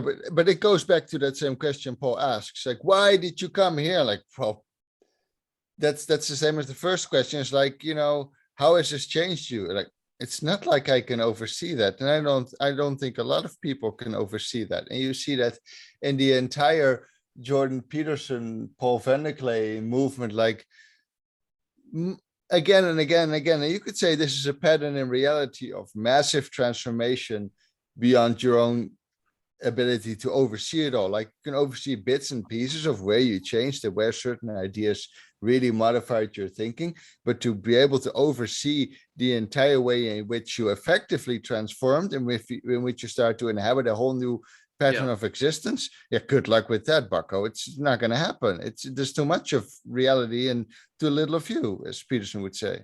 Well, why do you continue to stay then? Well, where else would I go? Again, there. Look, Paul I've has the words of eternal. I've considered many times to leave the Discord. I've considered many times to leave my church. Doesn't work. It's only worse. So, and not because I hate those things that I tried to leave them, but because I hoped I could do without them, because they can be very time intensive, and you know, you have your doubts. Like sometimes I wonder, maybe it's all a big joke. Maybe it's all just, you know, maybe I've been fooled. Maybe all those books are full of horse shit, and I just got fooled into thinking there's anything of real value in there. Those thoughts come and go, but it's dude, how can I even compare my life to how it was 3 years ago? It's ridiculous. I have a kid. It's almost 6 months old. Starts to walk around. So, well, not walk. That'd be interesting at 6 months, but starts to scoot into things he finds interesting. You know, Vervaeke would have 5 words to describe that I don't get, but he does that. And to describe how that changes things, or if I even know what I'm doing, God, it's just hubristic. And that's why I don't want to write a letter to my church, because I have no idea what I'm doing. So how could I judge whether they do? Which is exactly why you need to write the letter. Exactly. Yeah, to figure it out. And that's why we're having this conversation, right? We're trying to, you know, like Jordan Peterson will say, like, oh, the Hebrews wandered around in the desert and Moses was like just watching what they were already doing. And then, you know, like it sort of bubbled up, and, you know, that whether or not that's a true account of what happened, that is a little bit of what we're doing. We're like, what are we doing? We're like kind of trying to look at ourselves and then proposition, you know, bring some of our religio into properly articulated credo, I might say. But like, here's a question. Like, I bet you guys probably feel this way sometimes, and this is why I'm kind of still around. Do you ever like go to, I don't know whether it's church or some other person talking about Christianity or religion, and they like feel behind the times? I don't know how else to say it. Like, you know, like you're kind of out of the loop, or like you're not like this feels a little bit like there's something kind of it feels something like there's a cutting edge that is more here than it is other places. Paul has his hand in his face because he agrees with me. Like when I go somewhere else, it's just not there, right? And so this is part of why I keep coming back. Here's why I disagree, and I'm going to keep it short so somebody else can talk. The reason I disagree with that, Sam, is because my Christianity is so heavily fideistic philosophical that whenever I meet somebody who actually properly lives it, I'm like, oh, you have so much more to teach me than I can teach you, because all I have are weird like ideas, like Luke would say, and they have actual lessons. And that's why I don't agree. Next. I agree and I disagree though, Sam, because when I want to talk about the way that I often think about ideas and thinking and propositions is their future, their potential. Like kind of like how Rupert Sheldrake said, mind, it's potential. It's to be enacted. It's to be embodied, which is important. It's a critical, essential part of embodiment. And so that's the embodiment is what you're talking about, Job, which is absolutely legitimate too. But when I'm talking about ideas and all the common vernacular and history and everything we're talking about, nobody in my real life can do this. I have a book club with everybody who's more highly educated than me. They all have PhDs, sometimes multiple ones. They're all very smart and more well-read than I am. They can't talk about things as well as we can, I don't think. It's different when it's in this specific idea realm. This is where I will agree with you, but also, Job, I think your point's totally legitimate. Like that is, if that's all it is, just talking about ideas without the wisdom of like talking to some uneducated person who has lived a very faithful, holy life in your local church, like that's more real. That's been done, you know? Many Well, people who have lived faithful, holy lives have struggled to articulate a lot about it. Yeah. And that's not to say take anything against them, Yeah. but this thinky talky thing we do, that's a subsection of humanity. Yes. But it's well, fun. you've told that story a lot, Paul, of how when you were a young pastor, you know, you were still going to teach these ladies about marriage, and you didn't know shit. They At ate me least for that's lunch. Paraphrasing, yeah. But, Jeff, but what about I you? really, but you know, Sam's point is just, I can't, I mean, this community has spoiled me for my denomination on so many different levels. I'm completely uninterested with all of the stuff my denomination throws at me about almost anything, except some credo things and other things that intersect in what we're talking about. And I see most of the stuff just floating out there between my colleagues, and it's just like, it's sort of like, again, your church Job is, well, we're going to die in 30 years. Oh yeah. But, you know, and people will ask me, I said, yeah, my church will probably die, but I'm tremendously optimistic about the future of Christianity. Silent one. What? So were you trying to probe Jeff to talk? If so, I'll get out of the way. Come on, Jeff. It's getting Luke dark in wants Jeff to Texas. Stop translate. being It so is. selfish with your ideas, Jeff. Yeah. Well, I think Paul, your question was where do you want it to go? But Peterson's like, you have to have a goal. It's like, man, we got no goal. And I agree with Am I you, Job. still- I love just frogging around in an estuary. I Frogging think around. That's the perfect word. Come on, Jeff. don't know if my mic is working. Testing. Yeah, You're working we fine. can We were hear you. just sort of ignoring Hey! you. We were letting you warm up while No, I think in answer to your question, Paul, I have a couple of ideas that came to mind. You know, Sam, you mentioned I think you said we're like a box of misfit toys, and or people who just, you know, don't feel like they fit in. And I don't know if this is narcissism or what it is, but I typically feel like I feel like I'm the person that doesn't fit in, even in the places where other people don't fit in. So if there's like a group of people that come together because they don't fit in, and finally we're in this spot, like I gravitate to those places, and then I feel like, oh man, I don't really feel like I fit in. Hey, Like, Jeff, when we were fishing, not fishing in Arkansas, you were the leader of the group there. well, You know, and when you showed up, it changed the dynamic totally for the better. I'm being perfectly honest. well, I was going to reference that too, because I felt that, you know, I felt that the first night. And then by the time we got into the second, you know, after we had slept and we woke up the next day, I almost kind of like something about that felt like it was missing. It was just like, oh, I don't really feel, and it wasn't anything that anybody was doing. It's just like this internal feeling, you know, that I have is once I get into a place, like I don't feel like I fit in. And for me, that kind of connects with, I think, Paul, what you were saying there is this whole idea is talky kind of thing. It's almost like that's the place where I don't feel like I fit in with this very well. Like I like listening to it, but I don't feel like I can engage with it all that well. But the piece that I do feel like keeps me at least close to this, or, you know, kind of listening in on conversations, is tied into where I want to see this go, or at least what I want to continue to see more of, and maybe growth. And that is, you know, we look at some of the newer people who come to the community, and the newer people who like step up and they start to reveal themselves, and you see their personalities. You know, you look at your Chads, you look at your Chris's, you look at your Marks, you look at, you know, even Gavin has started to show up, and it's just, that reminds me of what it was like when we first came into this community, right? We all started to meet each other, and we started to riff off of each other.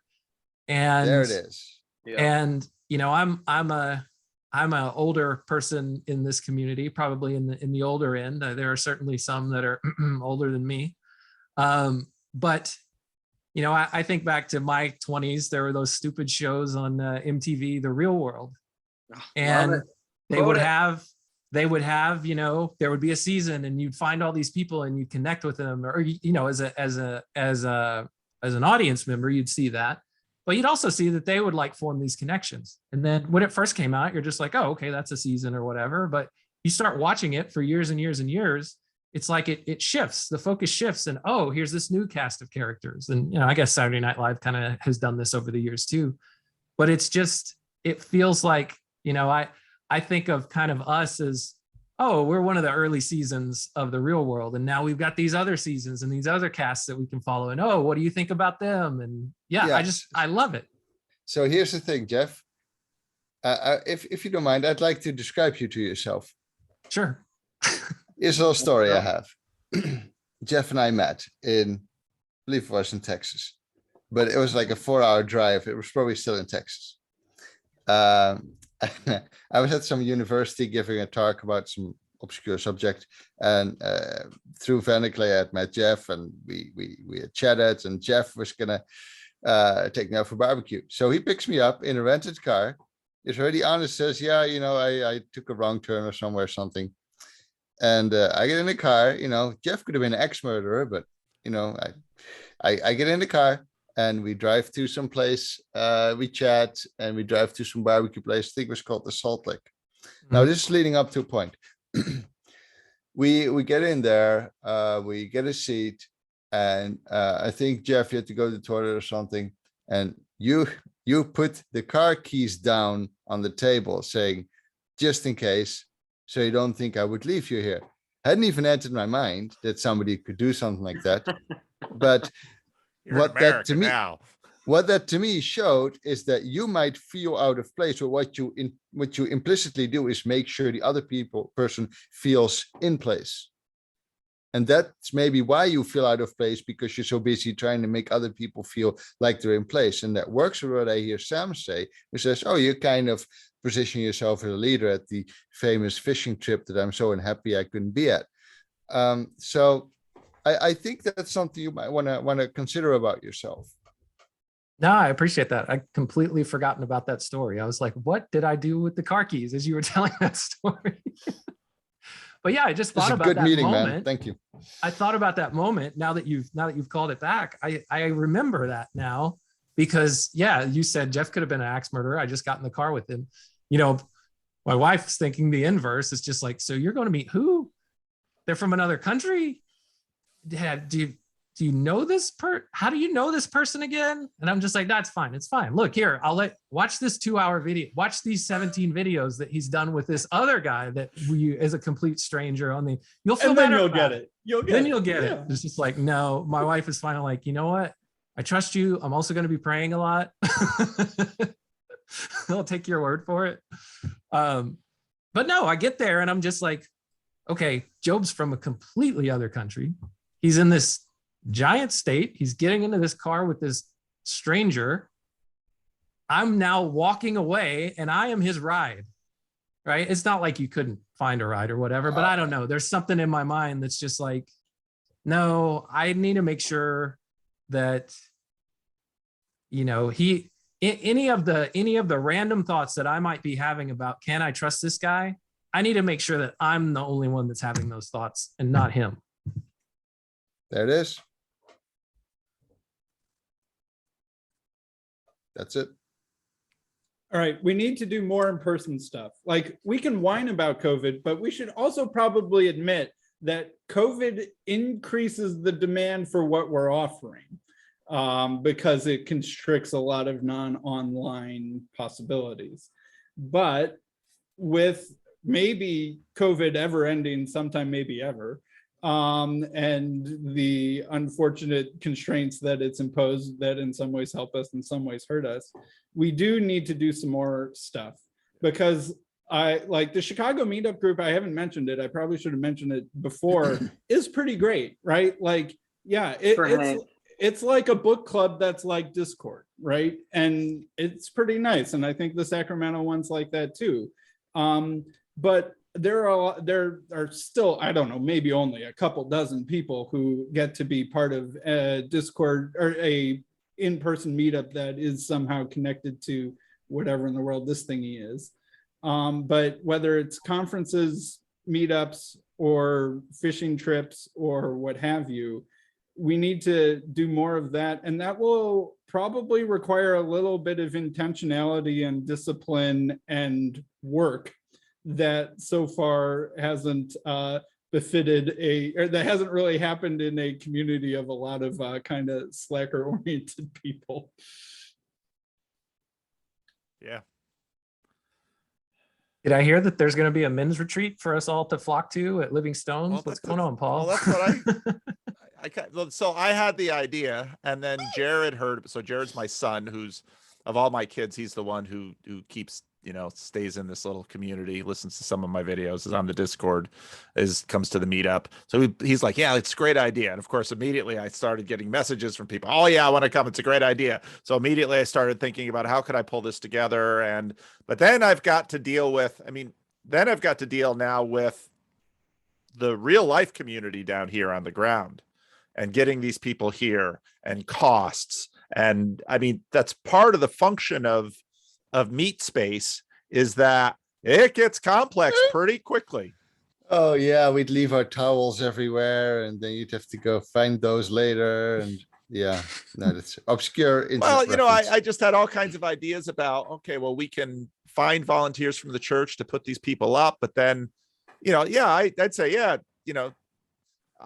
first one I have to deal with is my wife. Okay, so we've got 3 randos who are going to stay in our house with us, and everything that went through Jeff's wife's mind. Well, now it's not just my crazy giant husband out there in the world doing crazy things. Now he's bringing them home. And, and at the church, it's like, okay, we got to get together a list of things that need to be done here and timing. And so it's, even I feel tremendous amount of guilt about the local meetup because I haven't really reactivated it since COVID. And part of the reason was that, so we had a first meeting, and it was even though I renamed it, it was still a Jordan Peterson meetup. And it's like, well, I want to try and get this Estuary thing going here. And what I really need to do is sit down and schedule it on my calendar, probably for 2 meetings a month. And then I've got to deal with my wife and the people at the church. And I mean, it's very complex. And part of what made this thing work for me was I had a lot of freedom in terms of what I can do with my time during the day within this little box.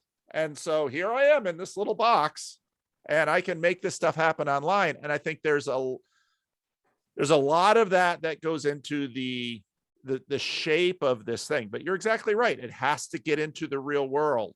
But then suddenly, now that's real. I mean, when a child comes into the world, it's got to, it comes at tremendous risk to the wife, and then tremendous inconvenience to the husband as well. And off you are. So yeah, this virtuality has afforded a lot, but to make it more real, it's going to cost. Mm-hmm. So, it'll cost more than date just are we doing easy attention.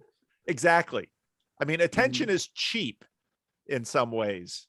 And like our current operating budget is very small in some sense, considering how much hours of attention, is involved. But once you start doing it online, that equation will start to change very quickly. I can't just suddenly fly to the States anymore. I mean, not until little Sam is like 4 or something like that. Right. So I would like, we're currently in Joe, lockdown thank you here, for the record for naming your baby after me. That was very sweet. Yeah, sure, of course. I mean, yeah. Happy to. I would like to post-COVID, because we're currently in lockdown, hopefully not too long, but post-COVID I'd like to you're in lockdown again? Yeah, we are. Yeah, a couple of weeks. Oh, it's terrible. You got like 20,000 new infections a day. But I wasn't going to talk about COVID. So I'd like to, there are more Dutch people now, also thanks to your channel, Paul, that I know about. Like the people, the young woman from Kampen, and Sarah, could be, I can't remember. I the know at least, seminary student. yeah. I know at least some other people that, who was the other dude? Eric, was it Eric you talked to recently? Oh, yeah, I've got him in my mind. I can see him. Yeah, I think he studied some interesting field. I can't remember. Anyway, those are people who have now seen on your channel, but I haven't met yet. And there are more Dutch people connected to this than I know. So at some and point, I really want to like get a to bigger Europe. meetup. I've never been to Europe, and that's something I can sell to my wife pretty easily. So We'll go to Paris, honey, and to all these other. Why did you say nothing, honey? Yeah. well, and I do want to do, another. I did that little get together in my sister's house in Connecticut, and that was just really a tremendous time. I'm always sensitive though to cost, because there are a lot of people. YouTube is sort of cheap for people. And so when we start getting together, then suddenly you do have some exclusiveness. Can you afford the time? Can you pay for the plane ticket? How about lodging? How about costs of being there? So even showing up to my sister's place, that costs people something. And so I think about how I can do this as cheaply as possible, so that to not have the financial thing be the barrier for entry. And that's a big value in the church. I mentioned that in a video recently, because I want people to be able to, we got some people in our world who have very little money, and we've got others that have a lot of money. And so then we're back to Acts 2 and 4. What does that mean? Acts 2 and 4 is when they all met together, and they were in the temple, and they prayed together, and the teaching of the apostles. I mean, that now we're back into church. I can't get away from it. So well, and it would also, what happens then? As soon as it becomes a funded thing, there are going to be expectations. Like you're basically sort of having a meetup tour. Like, well, then I have to meet Paul, and Paul has to, sign my cell phone holder, and and then as soon as there's more money around, there's also the risk of exploitation and stuff like that. Just kind of reminded of that by certain Peugeot videos that might have. Or that Pangburn guy, like, oh, we're gonna have this talk thing, and then suddenly it's all a scam. And you want your VIP ticket so you can shake the lobster daddy's hand and have your VIP picture with him, which run your hand through Paul's beard. Oh yes. There was this great comment under the video that somebody made today, Paul. It says, oh, that beard is large enough to nest some eggs, or to hatch some eggs. I'm thinking of keeping it through the new year, so I'm kind of curious how big it'll get. My mother is like, because I have a cousin whose beard, he lets his beard grow really big. He's like, you're looking more and more like Russ. It wasn't a compliment. Not that she has anything against my cousin Russ, but anyway. Gift. Sam, were you saying we need to shift the conversation to the next item on the agenda? I'm checking right here. It's Vin Armani talk. Is that right? Is that what we're doing? Right. I got to turn off my alarm here because it's telling me I got to check. I got to check Alvin Kamara's status if I got to take him out of my fantasy football lineup. So talk amongst yourselves for a moment. Serious? Yes. Oh, what? I just wanted to ask Paul. I just was gonna ask Paul, what are his thoughts on Vin Armani? Why is Vin Armani such a polarizing figure? Oh man. Joe, do you know who Vin Armani is? Yeah, he's that snake oil peddler. Luke, it's because half the population's gullible and half the population isn't. That's why he's so polarizing. Yeah. Let's dial Dave W into this call. I've read too much about crypto and Bitcoin to know when I see bullshit. So yeah. I don't think he's mainly even talking about crypto and Bitcoin, is he? Yes, I think that's all he showed talks about. today about the Trinitarian nature of Bitcoin. Man, I'm a selective hearer, I guess. I watch a Vin Armani video and I'm just like, I don't even hear about Bitcoin. Maybe that's how I can save the church. With Bitcoin? Yeah, who knows? Just anyway, can we talk about something else? Yeah, we can. All right, Mark Ingram is now in the lineup instead of Alvin Kamara, who's out again.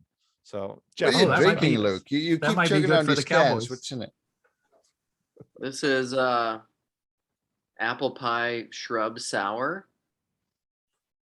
See, this is one of the reasons why I love living in a big city, particularly like a food city. Wait, it's beer. Brewery. So it's like a shrub. Do you know what a shrub is? It's like is a that like Job Shrooms? No, not quite. I mean, a little bit.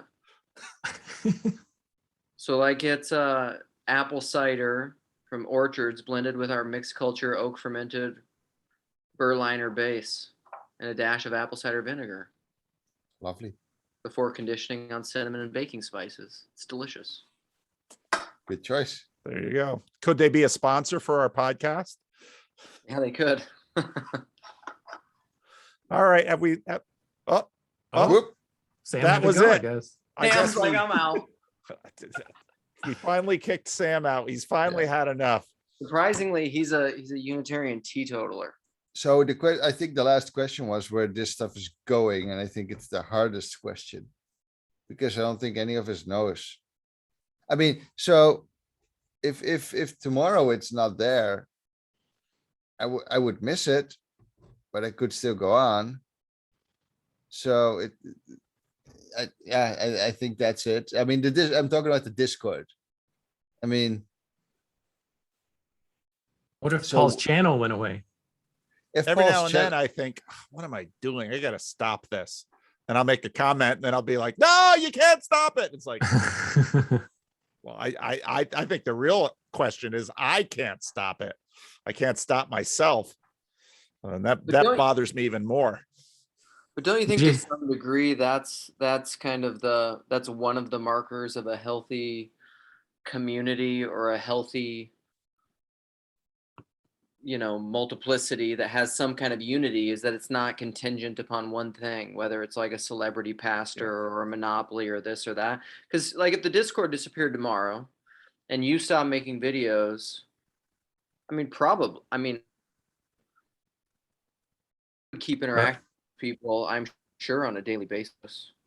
Well, and one of the things that I love is watching Sam do his thing on his channel and the local meetups.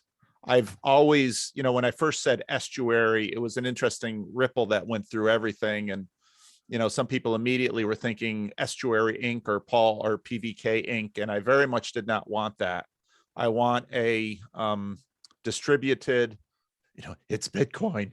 I want a distributed, durable network that will not be bottlenecked by my limitations and grow, even to the degree far beyond me, to the point that maybe nobody ever remembers my name. I'm okay with that.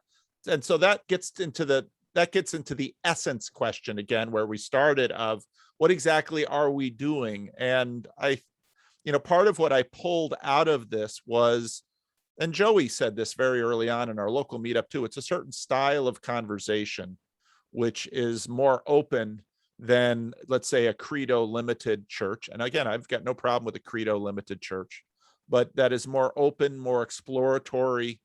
Like what Peterson was describing when he was describing his conversation with his unreleased with Sam Harris, right?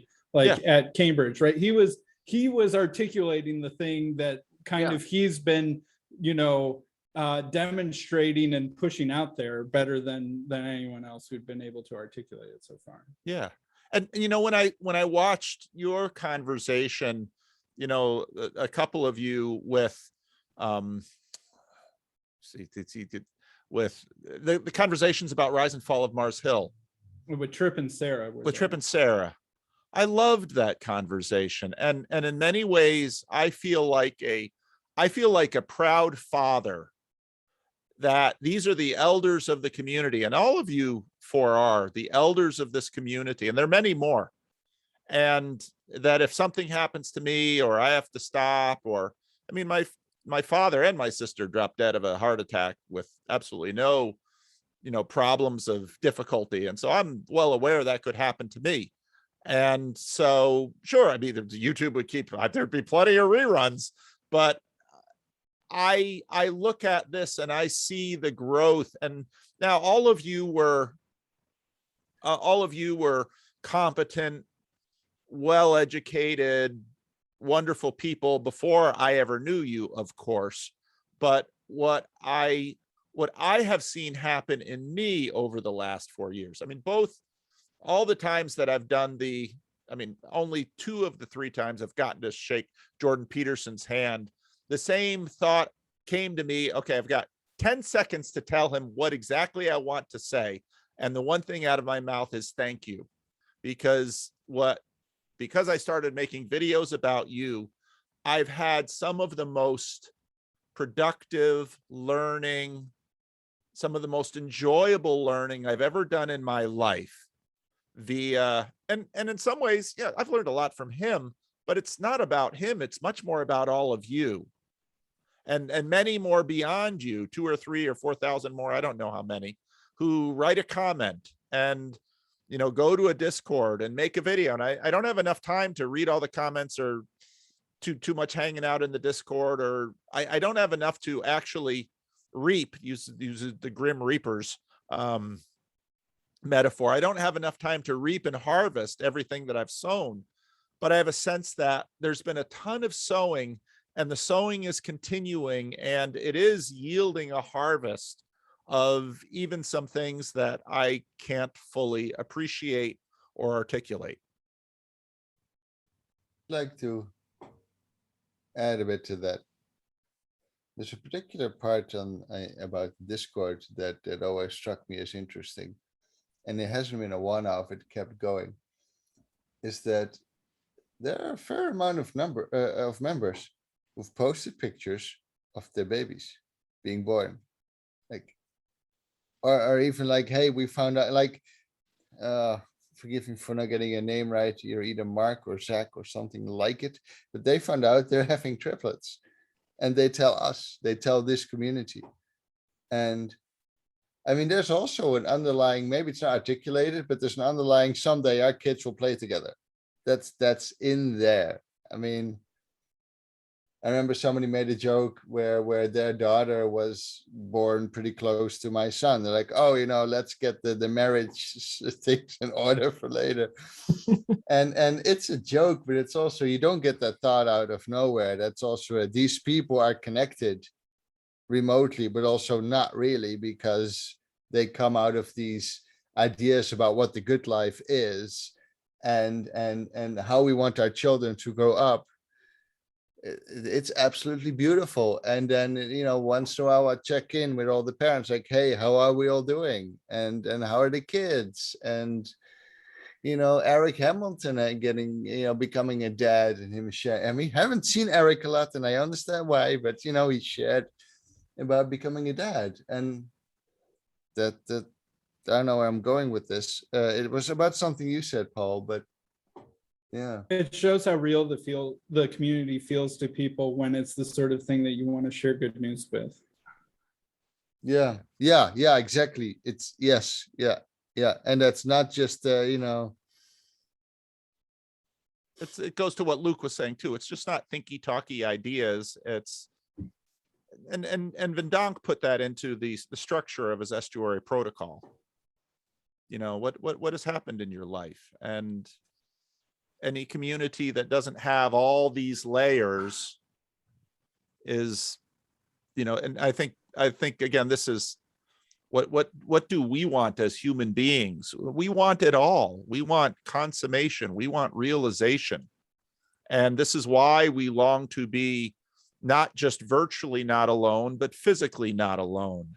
And we want to break bread, and we want to share meals, and we want to fish, and we want to create memories that aren't just, in 2 dimensions flat on a screen, but with the textuality and contextuality of water and fish and Salt Lick barbecue and keys on a table. There was not one cast at the fishing trip, for the record. It was the non-fishing fishing trip. The least productive fishing trip in history. Yeah, but a nice camp out though. Yeah. I shouldn't have missed it. That's my favorite kind of fishing trip. And you know, the half Paul missionary tour we did with Job and Vendonk and Rodney in the truck. You know, there's some memories there that I'll always cherish. Don't say too much, Job. Don't say too much. I see you're thinking. No. I'm thinking about all the kids and about how and the fishing together, and it is. And then you know, those are the Peugeot patterns that I recognize, because, you know, Peugeot will say something about patterns of these repeated movements towards this great glorious thing in opposition of everything else. And I see that in there, and like, oh, okay, so he's not some crazy prophet after all. He actually had, I'm just joking. Those are the times that I recognize that. And then I, you know, it's the same that Peterson says, that is what buttresses you against just these nihilistic, everything is meaningless narratives of yeah. Well, they say becoming a dad changes your life. I guess it does. I don't know what I'm just kind of rambling. I need somebody to take over. Well, Go ahead. I just wanted to say, like this whole thing, there's like this spirit that is running through it. You know, you talked about the string and the rock candy and that kind of stuff. It's something like that that's running through it. And we've been talking around it and talking directly about it. But I just, like, you talked about the community and how people will like share their pictures and they'll, you know, share parts of their lives, and there's connectivity starting or happening there. You know, there's also a deeper level. Like each one of us has talked individually, and I've met everyone on this call in person except for Paul so far. But of the people that, you know, I've gotten more closely connected with, like I've shared very deep and personal things with them, and they've shared very deep and personal things with me. And like even some people, when we first came into the community, like we were sharing deep and personal things like very quickly. You know, there was just like a lot of trust right there that had already been built up. And it was because to a certain extent, we had already learned a little bit about each other through our being able to see our public conversations with you, Paul. And so it's just like, okay, I know a little bit more about this person. I feel more comfortable leaving the keys on the table, or, you know, sharing this part of my life that maybe I wouldn't talk to a random person about, but I'm really struggling with it right now. And I feel like I've got a place where I can talk to people. So anyway, I just wanted to say that there's that aspect of it where there's like that trust there. And I don't feel like there's anybody that I've gotten to know really well in this community that I couldn't say, hey, here's something that I want to talk about. And it's something very real. And maybe it wouldn't be appropriate to talk about with, you know, your average person, or even like, you know, people that I know, but that I just haven't felt like this level of closeness to. Yes. I go, Job. No, it's just tangential point. Sorry, it's just about church again. Sorry. So my church trying to figure out, how can we be the better alternative to watching Netflix on the couch in your underwear on a Sunday morning? And I think what this Discord does, right, is it offers a very good alternative to watching Netflix. I mean, you can still be on Discord in your underwear on a Sunday morning. And Netflix too. It's both and. Yeah, but not really. You'll turn off the Netflix because the Discord's more interesting because it's more personal. Yeah, and I'm not sure it's any salient point I'm trying to make. It's just something that kind of popped in my head as Jeff was talking about this. We are in a war, and it is a war of attention. Yeah. And the personal is more powerful than the impersonal, and Netflix is impersonal. And I think what we long for is a consummation. We see opportunity and potential between each other, and there is some propositional between us that Jeff and Job didn't know each other well, but they had shared in this link. And it was enough to say, all right, it's a good bet. I'll take some risk, but we'll go for it. And again, there's always that element of it's chaos and order. It's a little bit chaotic to get to know Job, this rando from the internet, but we've had the order of at least some contact between us, because, and this is also part of the situation of scale, in that if someone else is watching Jordan Peterson, well, he's got 4 million subs. But if someone else is watching Paul Vanderklay, and so that's where there's sort of the inversion of the hierarchy, where small is safer and better. Because if you found Vanderklay, because I would imagine there are 100 people or 1,000 people, or maybe it could even be tens of thousands of people who have seen a thumbnail of my video. I look at the metrics, clicked on it for 30 seconds and said, why would I spend my time listening to that? And some of them leave back comments. to home screen. That's right. And then they're off to the next thing. You watch Paul Vanderklay too? I thought I was the only weirdo in the world that did that. Right.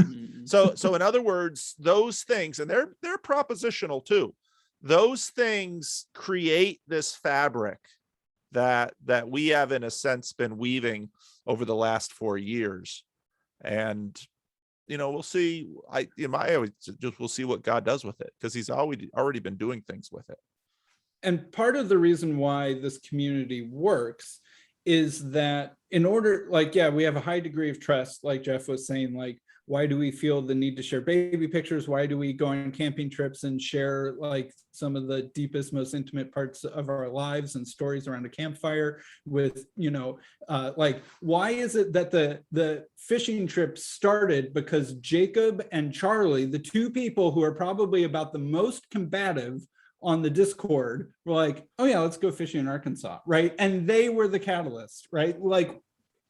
What's with that? That's a little bit funny that the seemingly the bottom of the estuary is the thing that was the most likely to want to manifest in reality.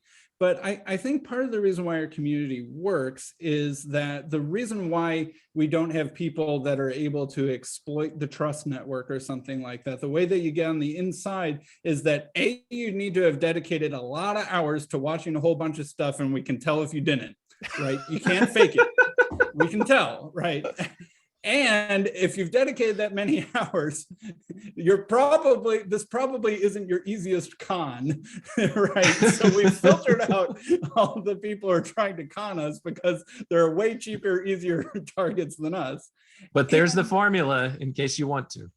Right, in case you want to. But again, we're not the easiest hill to climb. And that the people who kind of rise up in the community are the people who've been vulnerable on the internet for everyone to see. And one thing that I thought about is I first talked to you, Paul, about 2.5 years ago, and I was scared, excrementless to do it the first time, and was really worried, and had all sorts of second thoughts about backing out or not letting you post it, and et cetera, and finally did. I wasn't worried at all about this conversation, right? I was getting kind of excited once we were within half an hour of it, but that was the level of feeling, instead of agonizing about it for weeks, right? So but that overcoming that sort of thing is a hard thing to fake, and says something about the sort of person that you are that enables us to trust each other so quickly. So that's part of the thing that can kind of scale, because it's an internet test, but it takes a lot of time, and it's hard to fake, even if certain Bitcoin hustlers are somewhat able to get inside the network, it seems. Another shot fired across the bow of Luke. Bitcoin. Is Charlie okay, by the way? I haven't heard from him in ages. Yeah, he said he's been busy. He's a soccer coach for one of his kids' soccer teams, and that's been taking a whole bunch of his time. But otherwise, he says he's doing fine and misses us. Ah, thank you. Does he miss me? I'm not sure. Okay. He didn't say. I love your point, Sam, and I think that's right. I think that's right. Vervaeke talks about love as, mutual, reciprocal, broadening disclosure. And that's what we're doing. And it's it's sort of a blockchain way. We're doing it out in public. It's like, okay, well, you want to, because I read the comments, and when I have a video like the first one on my commentary on the Four Horsemen, that will blow up, and I'll get all kinds. I can always tell when you get strange people that have been sucked into the estuary from the ocean, because they look around and they're like, what's going on in here? So, okay. So, but no, I think what you said is right. And it's good. And it certainly is, for me, part of what I enjoy is connecting networks together. So, long before there was any of this, there was CRC Voices, and, a couple of you have wandered over into that fun little stream. And it's nothing like it was 15, 20 years ago. It was a wilder place then, but, to see the relationships form, and to see love grow, and to see the love yield flourishing. That is, all the metaphors are about that. That's what romance ought to be.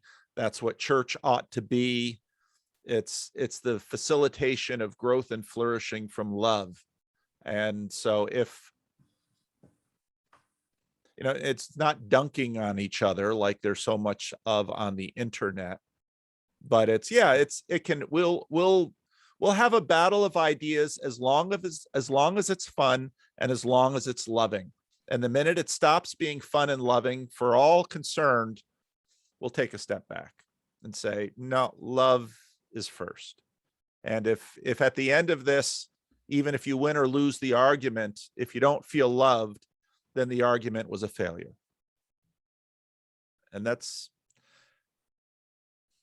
all right, Job. Well, I was going to say that's what the forum is for. Yeah, well, the forum is kind of the timeout room for arguers. Well, sometimes something gets heated, and that should be possible. Yes. And like I said about Charlie and Jacob coordinating the fishing trip. Mm-hmm. Yeah, and even then, sometimes like, oh, it's really, really going heart to heart in the forum. Like, yeah, but it's not like, it's not gonna overflow into the other ponds too much. So don't worry too much about it. And they sort of need that. So okay, I'll kiss and make up later. Don't worry about it. So it doesn't always need to be all happy, clappy. No. And that's another thing that bothers me about church now. It does actually, but that whole we'll yeah no I'm gonna stop. It's clearly consuming me too much. There's probably a place for that in church, like the liturgy or certain formats are not. That's not the place to like be having a battle.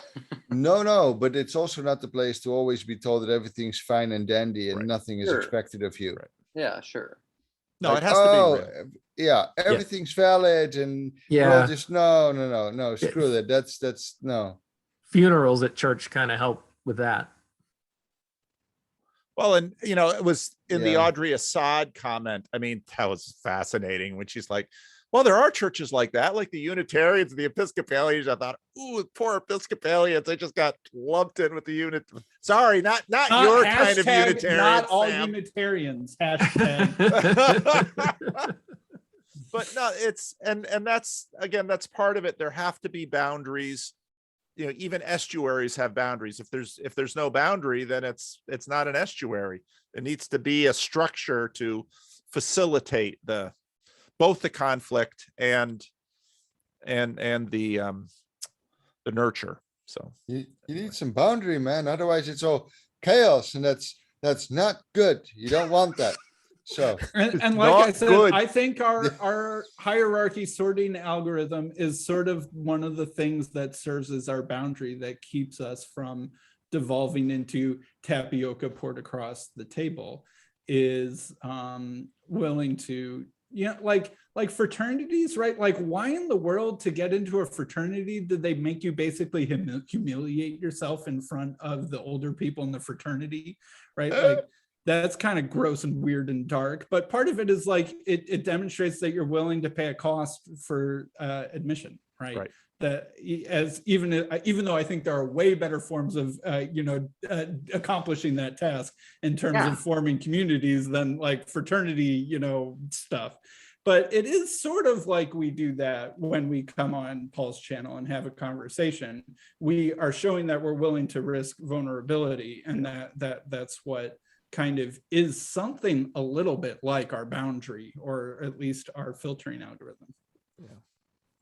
We let Esther skip that for a while, but now she's Bethel. So is she gonna have? She needs to go back on. You need to talk with Bethel now that she's come out of her closet in her full emoji or face avatar, on the screen avatar glory. Definitely, she's got to tell her story. That's what needs to happen.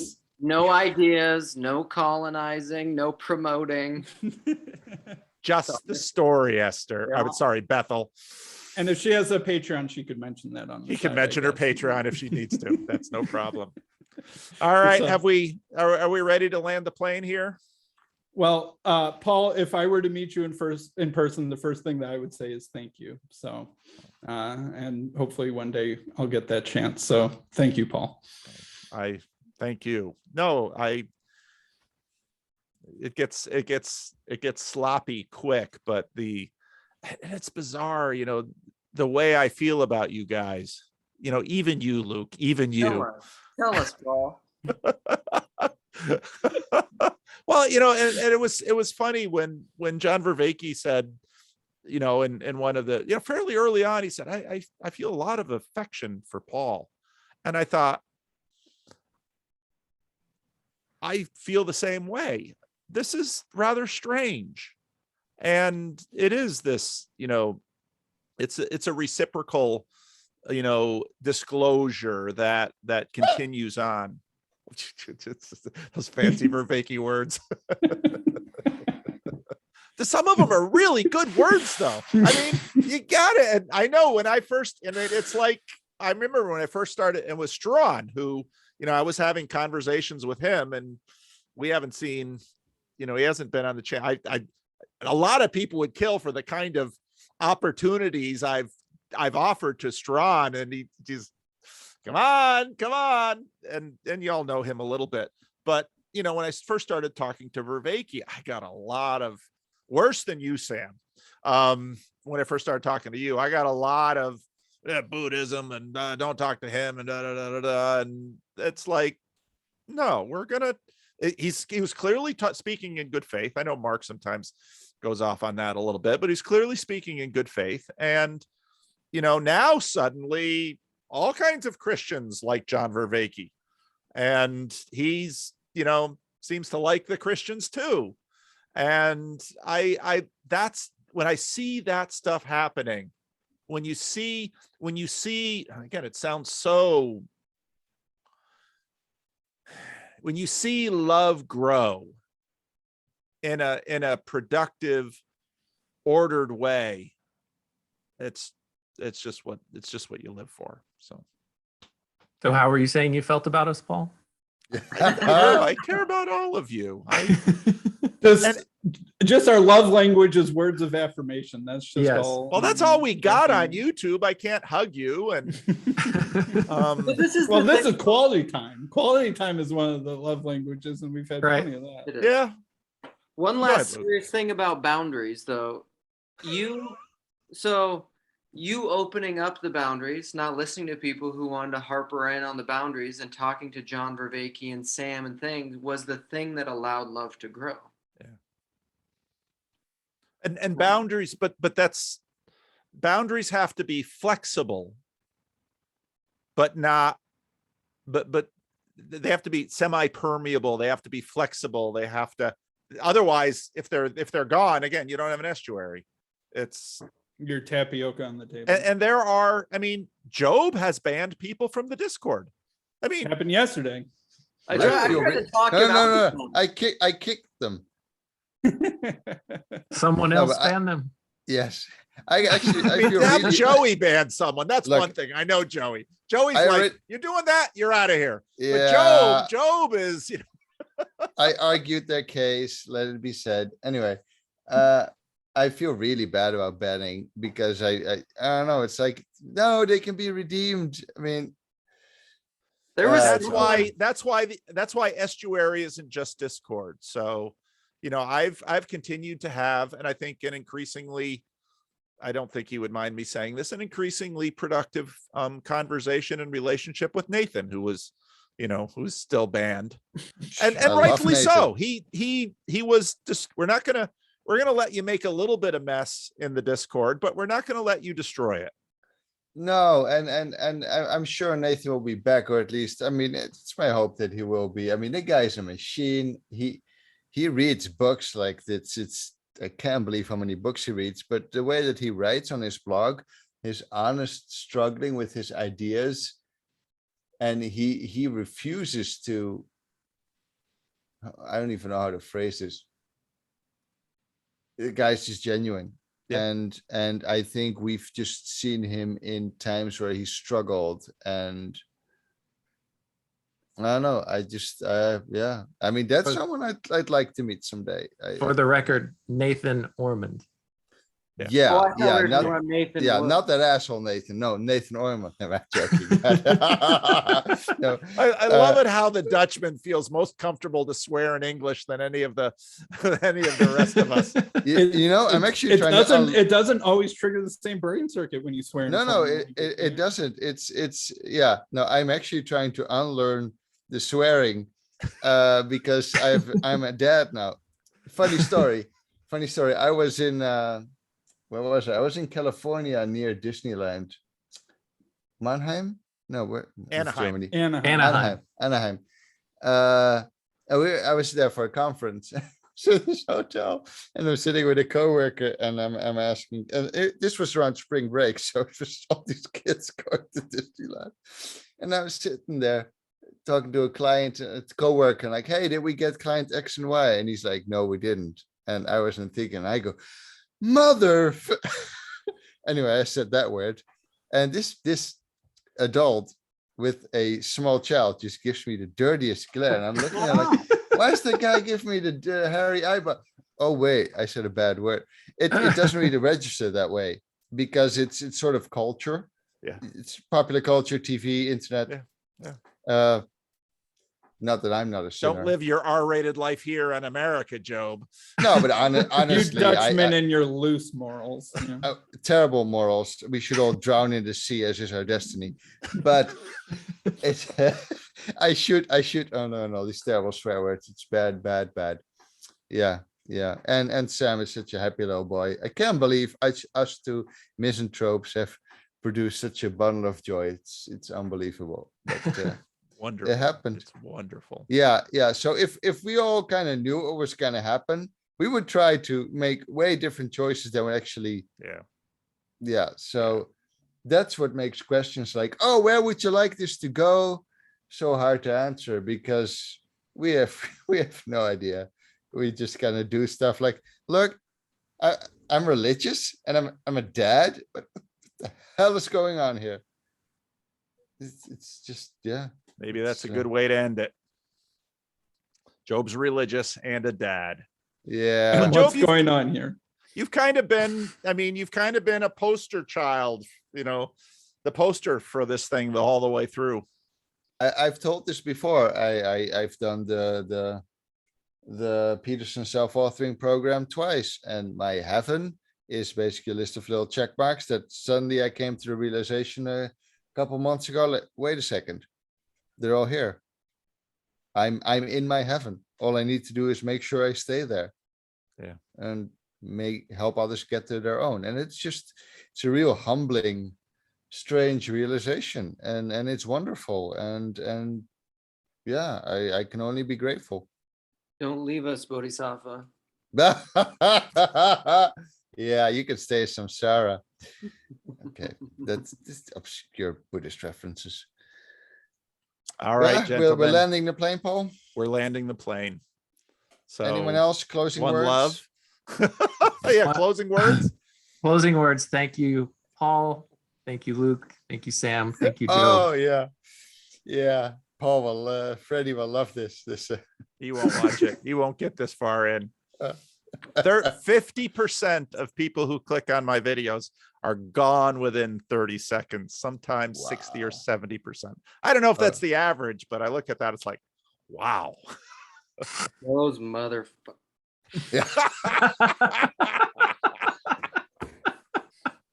All right, gentlemen. That's the way to I'm end it. really landing the plane now. All right. Take care. We'll have to do this again and check in a while later. Bye, everybody. Have Good a good seeing night, you. Job. Bye. Bye-bye. Bye-bye. Good nights.